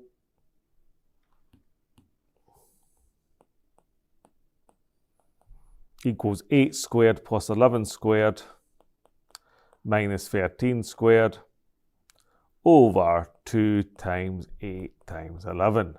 And you would get a mark at that point for substituting in. And then we need to work this out. So cos A would equal, using a calculator, you would do 8 squared plus 11 squared minus 13 squared, get an answer, then divide by 2 times 8 times 11, making sure you're using brackets, and you would get 0.09. With a bunch of other numbers. So then to get an angle, we need to do the inverse cos. So the inverse cos of 0.09 equals 85 or 84.8. So 85 degrees would be a reasonable degree of accuracy. Or if you got 84.8, that would be fine. So just to answer the question, remember they said angle ABC. I would then write, to be very clear, angle ABC equals 85 degrees. And we're done there. So now for part B says, hence find the size of a shaded angle. Well, we've already worked out that now this is 85 degrees. And it says find the size of this angle here. So we're going to use some angle rules. We know from the previous example that I did before that if you've got two north lines, the angles inside those north lines add up to 180. So I can immediately just diagram do 120 there, because 120 plus 60 is 180. And our second rule, we often use angles round a point add up to 360. So we can do a bit of work and say 120 plus 85 degrees is equal to 205 degrees. So we get 360 minus 205, which just gives us an answer of 155. Obviously, if you kept your answer as 84.8 for part A, then you would write 155.2 instead. 1 mark for working out what you need to take away from 360, and the final mark for calculating it, of course.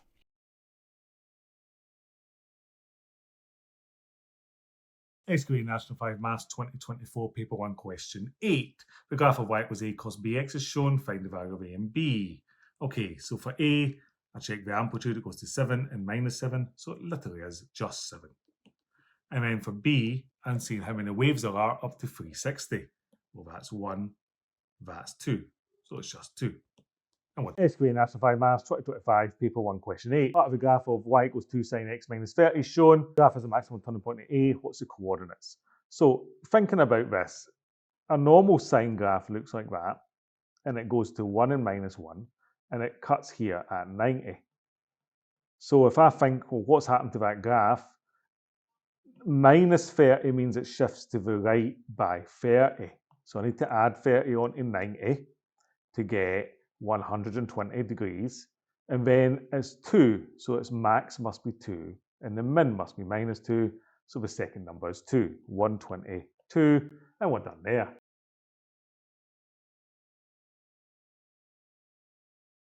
SQA National 5 Maths 2024 Paper 2 Question 11. Solve the equation 17 sine x plus 1 is 9. So it's a trig equation. I'll take away 1 for both sides. 17 sine x equals 8. And divide by 17. Sine x is 8 seventeenths. So I do the inverse sine of 8 seventeenths. It is positive, so that's great. Make sure my calculator's in degrees. Shift sine 8 over 17. That's 28.07. I'll leave it as an 07 or 28.1. And then we do a cast diagram. Now our sine is positive, so it's these two angles. So it's x equals 28.07 degrees or 0.1, and x equals 180 minus that.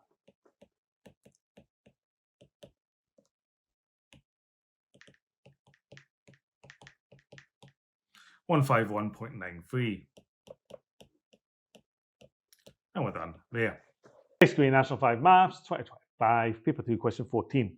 The ride at a theme park car has attached to the end of a rotating arm. The starting position of the car is shown in the diagram. As the arm rotates clockwise, height meters above the ground. Each rotation is given by, there's our key thing, h equals 10 minus 8 cos x. Trig equation, where x is the angle. Calculate the two values of x for which the height is 13 meters above the ground.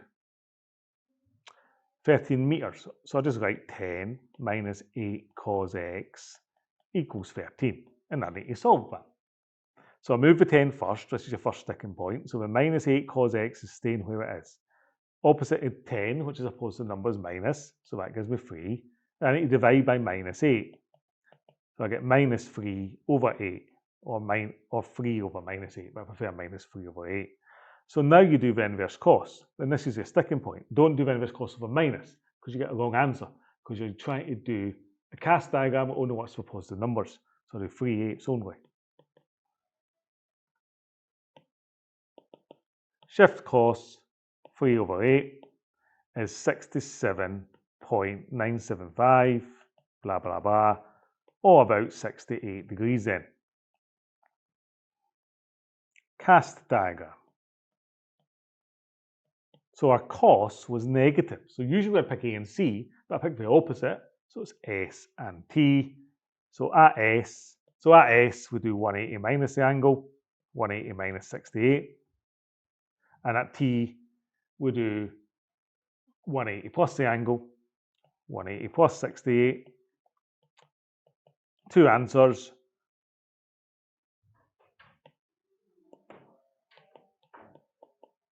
$112 degrees, 248 degrees, and we're done there. SQA National 5 Maths 2023 Paper 2 Question 11. Anna has a grandfather clock in her house. The height of the tip of the hour hand above the floor in centimetres is given by h is 20 cos x plus 147. Trigonometry equation then, where x is the angle the hour hand was rotated since 12 o'clock. Calculate the first two values for x for which the tip of our hand is 150 centimetres above the floor. So I'm just saying that 20 cos x plus 147 is equal to 150 because that's the height.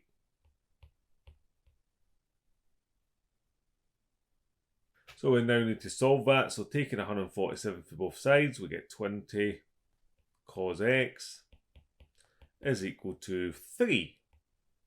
Dividing through by 20 then, cos x is 3/20ths. And then we use the inverse cos. Inverse cos of 3/20ths in a calculator is 81.373. 81.373.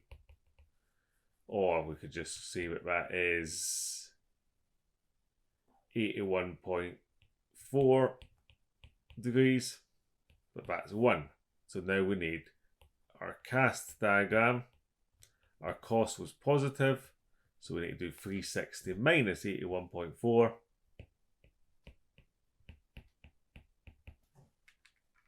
To 78.6 degrees.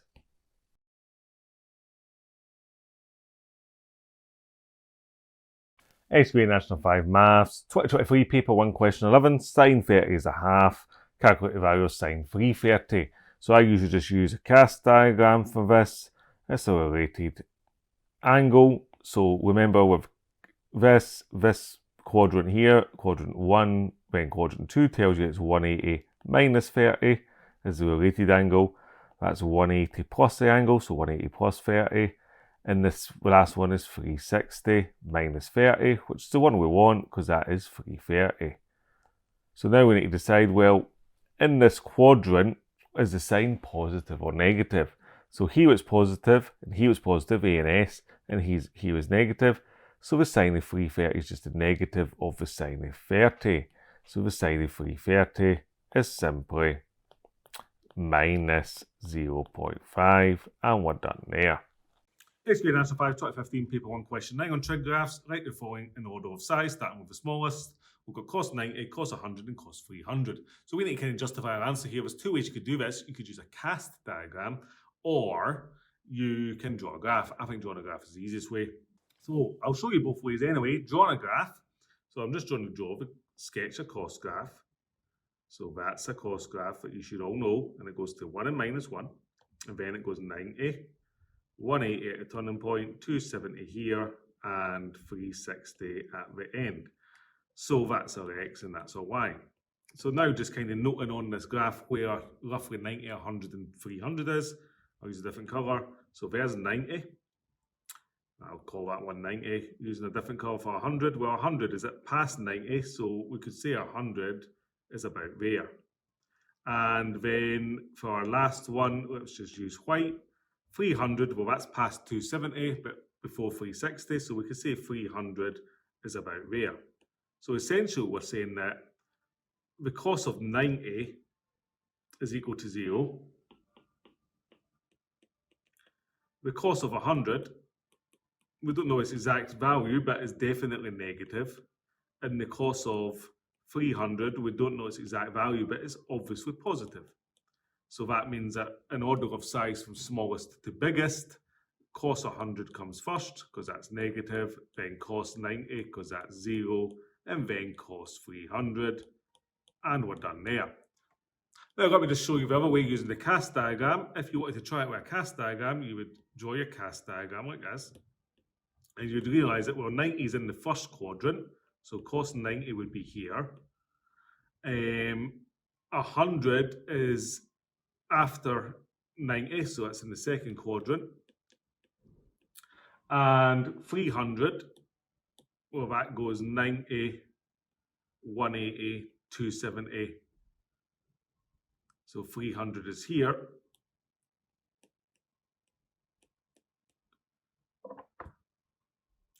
And the other thing you would have to tell is that the cos of 90 you would have to know is equal to 0. But you also know that this is positive and this is negative, so therefore you get your 0, positive and negative from the cast diagram.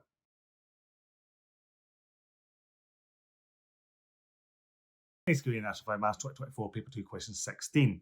Express 3 cos squared x minus 1 in the form a plus b sine squared x. What the hell? That looks tricky, doesn't it? I bet you everybody thought that one was tricky. There's two you need to know at National 5. Sine divided by cos is tan. Well, we've got a square, so that. Or sine squared plus cos squared equals 1. So we're going to use that. If I've got sine squared x plus cos squared x equals 1, and my answer, a plus b sine squared x, doesn't have a cos squared x in it. I'm going to have to get rid of this cos squared x. So I'm going to have to rearrange this to work out what cos squared x is. Well, cos squared x is equal to, take away sine squared x, 1 minus sine squared x. So I can now just sub that in. So 3 cos squared x minus 1 equals 3 1 minus sine squared x, with minus 1 sitting on the end. That's 3 times 1 is 3, minus 3 sine squared x, minus a 1. 3 minus 1 is 2, 2 minus 3 sine squared x. And we're done there. SQA National 5 Maths 2022, Paper 2, Question 13. Another trigonometric identity question. Simplify sine x plus 2 cos x over cos x. Okay, so we could split this up into two separate fractions. We've got sine x degrees over cos x degrees plus 2 cos x degrees over cos x degrees. And then we can deal with each fraction individually. You get a mark just for separating them out, by the way. Sine x divided by cos x we know equals tan x. Cos x divided by cos x, well, that just simplifies to 1, that we cancel, so I've got plus 2 left over for our final answer.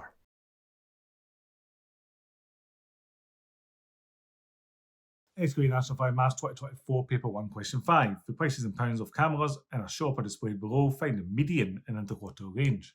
So median in interquartile range means we put them in order. So let's just put them in order. So 150, 160, 190, 210, 230, 240. Oh, that's nice. I'll put them in order for us. So the median's the one in the middle when they're in order. So I've got 1, 2, 3, 1, 2, 3. The middle is between 190 and 210. Now I can see easy that's 200. If you can just add them up and divide by 2.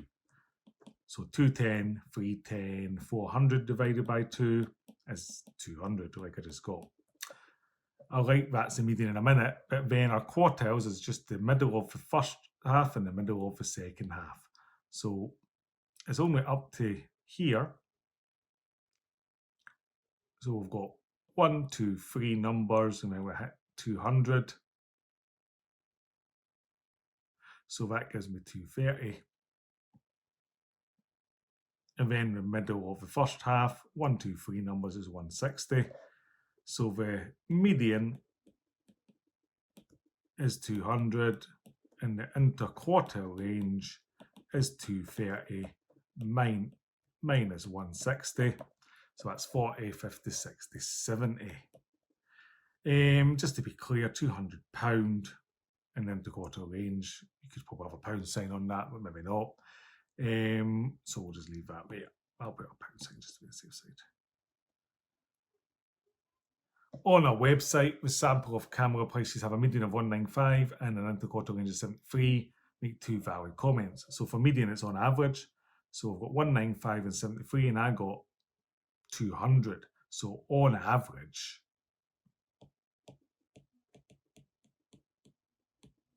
and what's this about? Price of cameras in a shop. And this is a website. So on average, camera prices are, and let's look at a shop, more expensive in shops. Or bigger, more expensive or bigger in shops. And that's since, I always like this, £200 is bigger than 195. Now to compare the interquartile range. So that is a statement about variability. So my interquartile range for in shops was 70, but online it's 73. So the prices of cameras vary more online since £73 is bigger than £70. Now, if you don't like to use vary, you can use consistency, and you would say the price of cameras is more consistent in the shops since £70 is less than £73. SQA National 5 Maths 2023 Paper 1 Question 9. A magazine company conducted a survey of the ages of its readers. A sample of the 10 readers is shown. Calculate the median and interquartile range. Oh, that's interesting. So now we need to put them in order to get the median and the interquartile range. So being very careful here.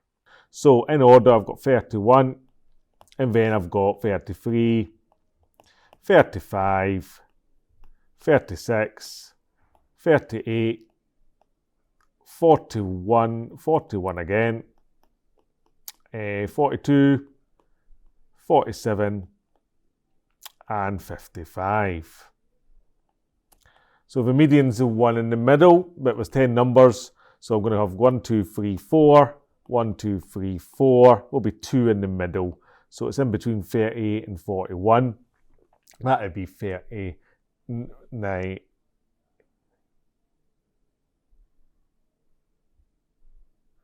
39.5. Now there's two ways to work it out. Add them together and divide by 2, or realise it was 3 in between them, so 3 divided by 2 is 1.5, so just add 1.5 on. Now to get your quartiles, I want the middle of the left, so there's 1, 2, 3, 4, 5, so it's a 1 here, which is 35. That's quartile 1. And the middle of the right, there's 5 again, so it's the middle of those 5, so that's quartile 3. So we can say our median is 39.5 years, and our interquartile range is Q3 minus Q1. 42 minus 35 is 7 years. Okay, part B is going to be a statement question. It's going to say to us, a newspaper company conducted a survey of the age of its readers. The median was 41 and interquartile range was 9. Make 2 valid comments. So if you're comparing the median, it's just the same as comparing the mean. It's on average is your key words. And if you're comparing the interquartile range, that's the same as standard deviation. It's about variation in the age. So comparing the median first. On average is my key word. I always need that. And then just looking at the newspaper against the magazine. The newspaper was 41. The magazine was 39. The age of newspaper readers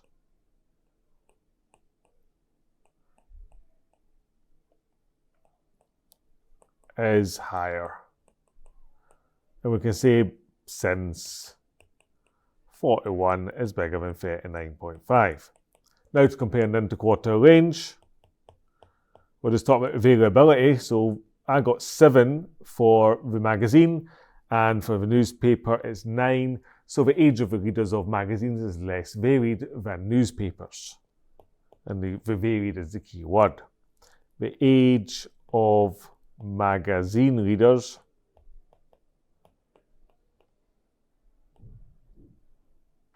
is less varied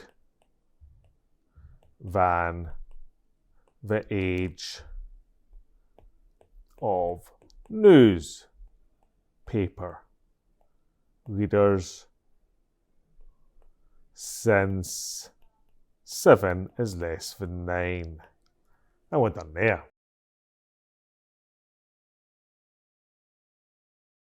SQA National 5 Maths 2025, Paper 2, Question 4. The weight in kilograms of a survey of rugby players in Scotland are shown, meaning standard deviation. Start of the exam paper tells you, I use this formula. The standard deviation is the square root of the sum of x minus x bar squared over n minus 1. Now you can use the other form if you want, but that's the one I use. So I just write x minus x bar squared, 93, 103, 99, 105, 88, 106, and 92. So the x bar is the mean. So I add all my numbers up in a calculator as usual. 93 plus 103 plus 99 plus 105 plus 88 plus 106 plus 92. and divide by how many numbers there are. 1, 2, 3, 4, 5, 6, 7. 98. So I'll take away 98 from each of the numbers in the middle. So 93 minus 98 is minus 5. 103 minus 98 is 5. 99 minus 98 is 1. 105 minus 98 is, well, that's 7. 88 minus 98 is minus 10. 106 minus 98 is 8. And 92 minus 98 is minus 6. You then square each of the numbers you've got. So that's 5 squared is 25, and 25 again. 1 squared is 1, 49, 100, 8 eighths is 64, 6 sixes is 36. Add them all up. 25 plus 25 plus 1 plus 49 plus 100 plus 64 plus 36 is 300 exactly, I get. So our standard deviation is the square root of 300 over 1 less than the number of numbers you had, which is 6. So that gives you the square root of 300 over 6, 7.07. So just to be clear, our mean is 98 kilograms, and our standard deviation is 7.07 kilograms. Just check that. Yeah, 7.07 is fine with me. Part B says, a sample of rugby players in France, and the first one was about Scotland, have a mean weight of 105 and a standard deviation of 5.9. Make 2 valid comments comparing the weights in Scotland and France. So we've got from Scotland,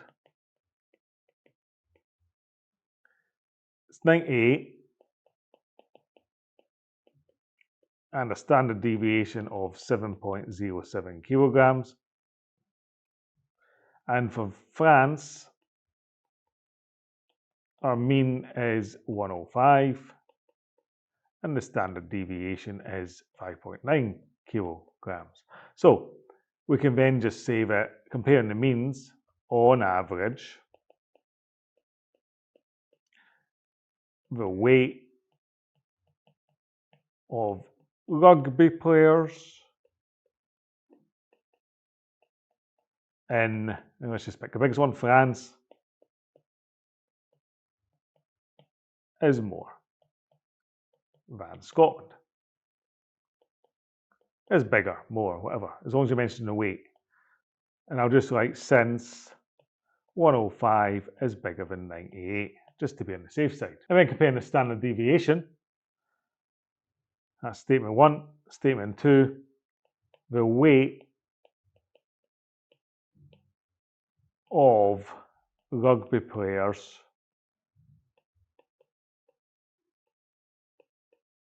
is, well, more consistent for a smaller number. So 5.9 in France, more consistent in France. Again, Scotland, I'll just be very, very clear. Since 5.9 is less than 7.07.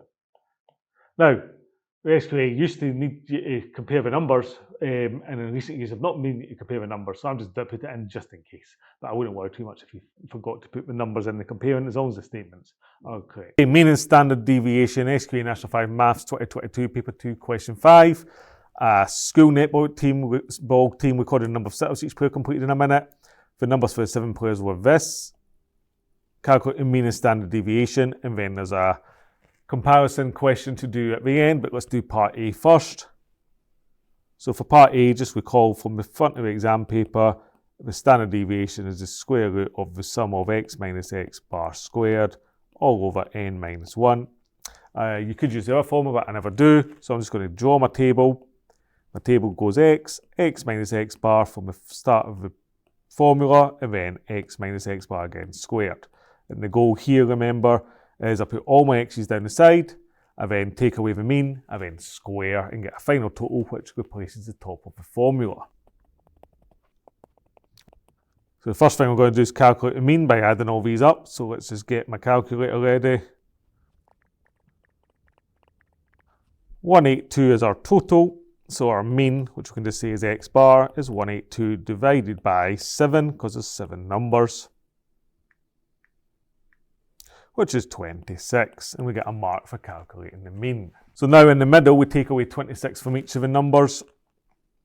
So we get 29 minus 26 is 3. Then we get 27 minus 26 is 1.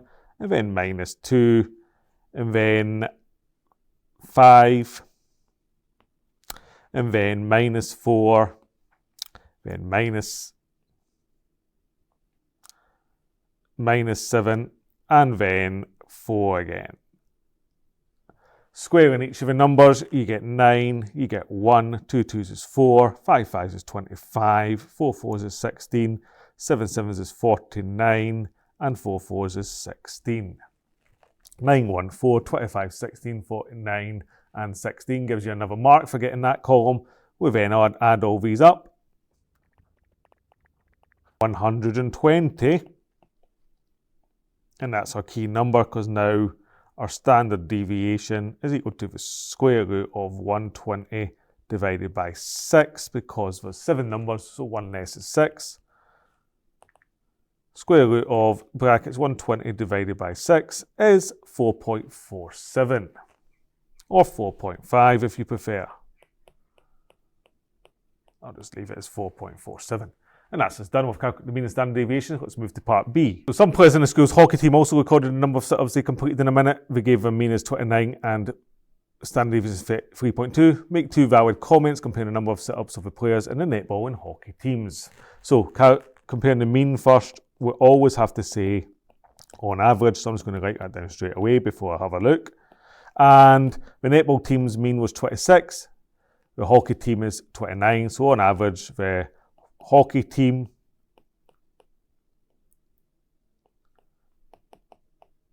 completed more sit-ups.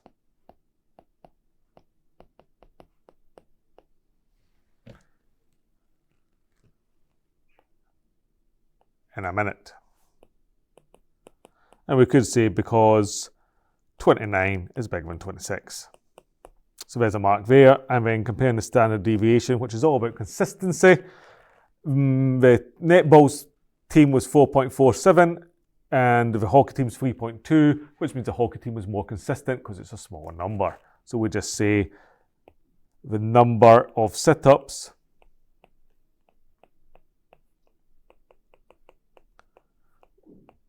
was more consistent for the hockey team. And we could say because 3.2 is less than 4.47. Now be very careful with this one.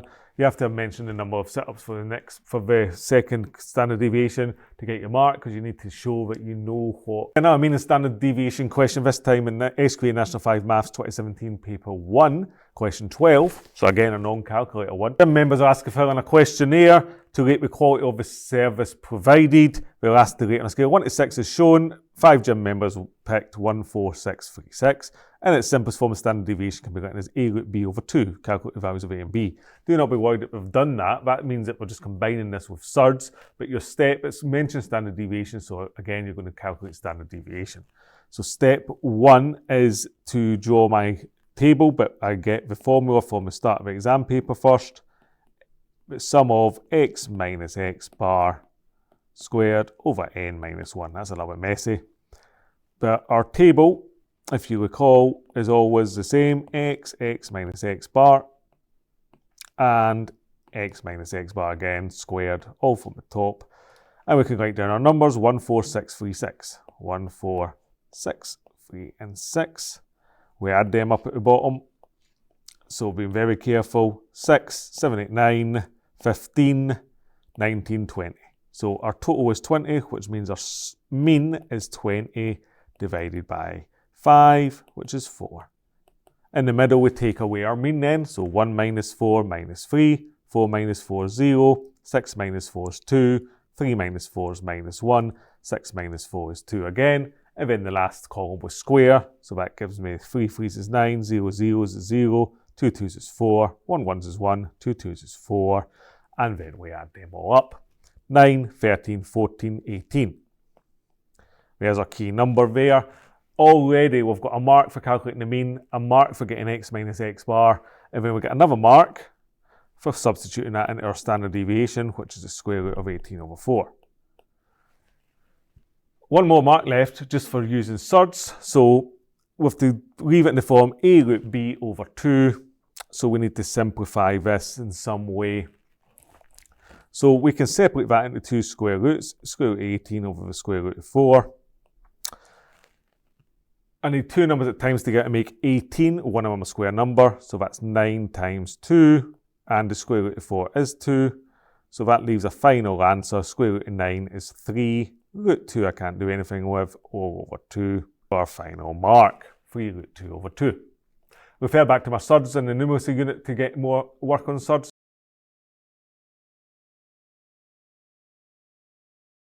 SQA National 5 Maths 2024, Paper 1, Question 9. In a car rally, competitors start at different times. Scatter graph shows the relationship between the length of time they have been driving in t minutes and the distance in kilometres to the finishing line. A line of best fit is drawn. Point A represents 3 minutes and 26, so that's 3:26. I'll take a note of that. Point B represents 10 minutes and 12 kilometres. 10 minutes and 12 kilometres. Find the equation of a line of best fit in terms of d and t. Okay, so it's an equation of a line, so I need the gradient, which is y2 minus y1, x2 minus x1. So I'll just call the first point x1 and y1, and the second point x2 and y2, or the other way around. So I've got 12 minus 26, just watch out for minuses, over 10 minus 3. And I'm expecting a negative answer because it's sloping down the way. So 12 minus 26, 12, 22, 23, 4, 5, 6 is 14. So I've got minus 14 all over 3. 10 minus 3 is 7. That is minus 2. And now the equation I use is always y minus b equals mx minus a. You might have been taught to use y equals mx plus c, but you'll get the same answer. So I'll pick one of the points to be a and b. It doesn't matter which, so I'll just pick the 10 and the 12. Y minus 12 equals minus 2x minus 10. Y minus 12 equals minus 2x, and a minus times a minus is a plus. Watch out, plus 20. So y equals minus 2x, 20 minus 12, so I'll add 12 is 32 plus 32. And I'll usually be done there, except the axis is not x and y, is d and t. So y becomes d equals minus 2. Is that a big T? Yeah, it is. T plus 32, and that's my final answer, and we're done there. Another competitor has been driving for 7 minutes. Use the equation to estimate the distance the competitor is from the finishing line. So I've got d, remember, is minus 2t plus 32, and they're telling me that t equals 7. So that means that d equals minus 2 times 7 plus 32. That's minus 14 plus 32. So I need to do 32 minus 14. So 24, 25, 26, 27, 29, 30, 31, 32, 18. 18 kilometres. Get your units in there.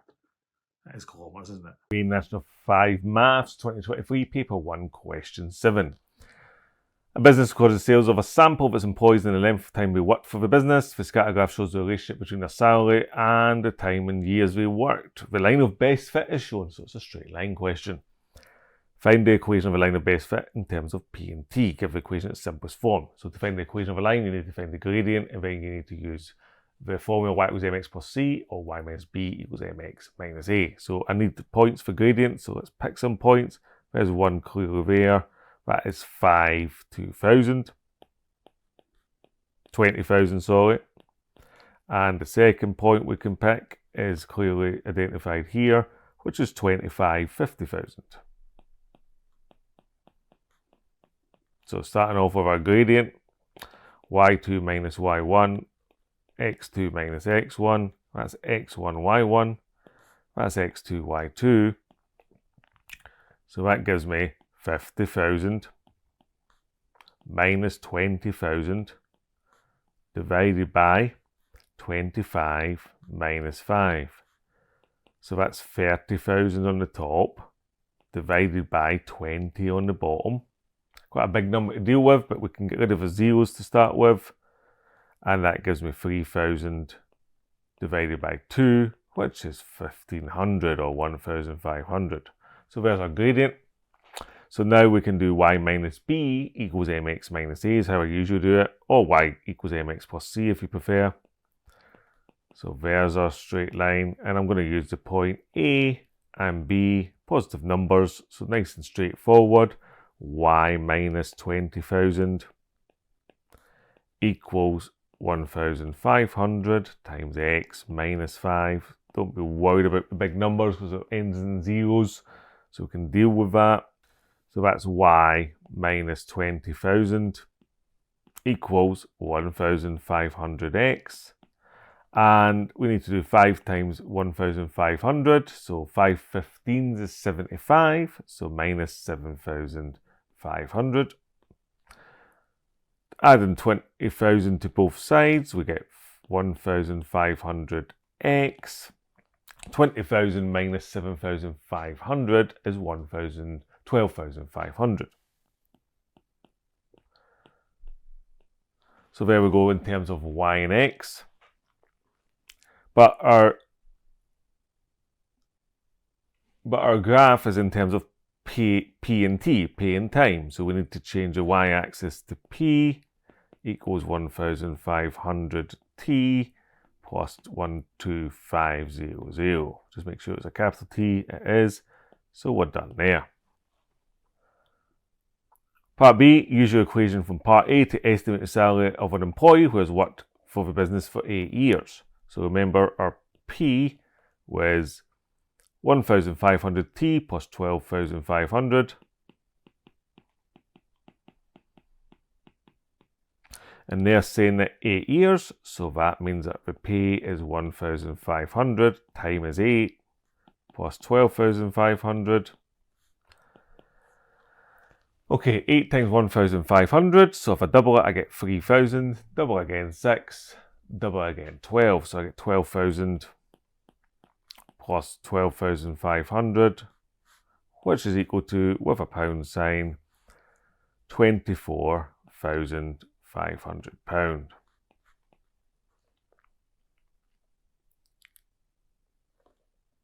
Let's see if that agrees with the graph.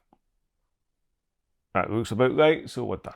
This is Clelland Maths. That was the Ultimate National 5 Maths 2026 revision video. Hopefully you found this useful. Under 5 hours. I know it's a lot, but you can go through it by topic. Get on the last minute live stream. Link up above.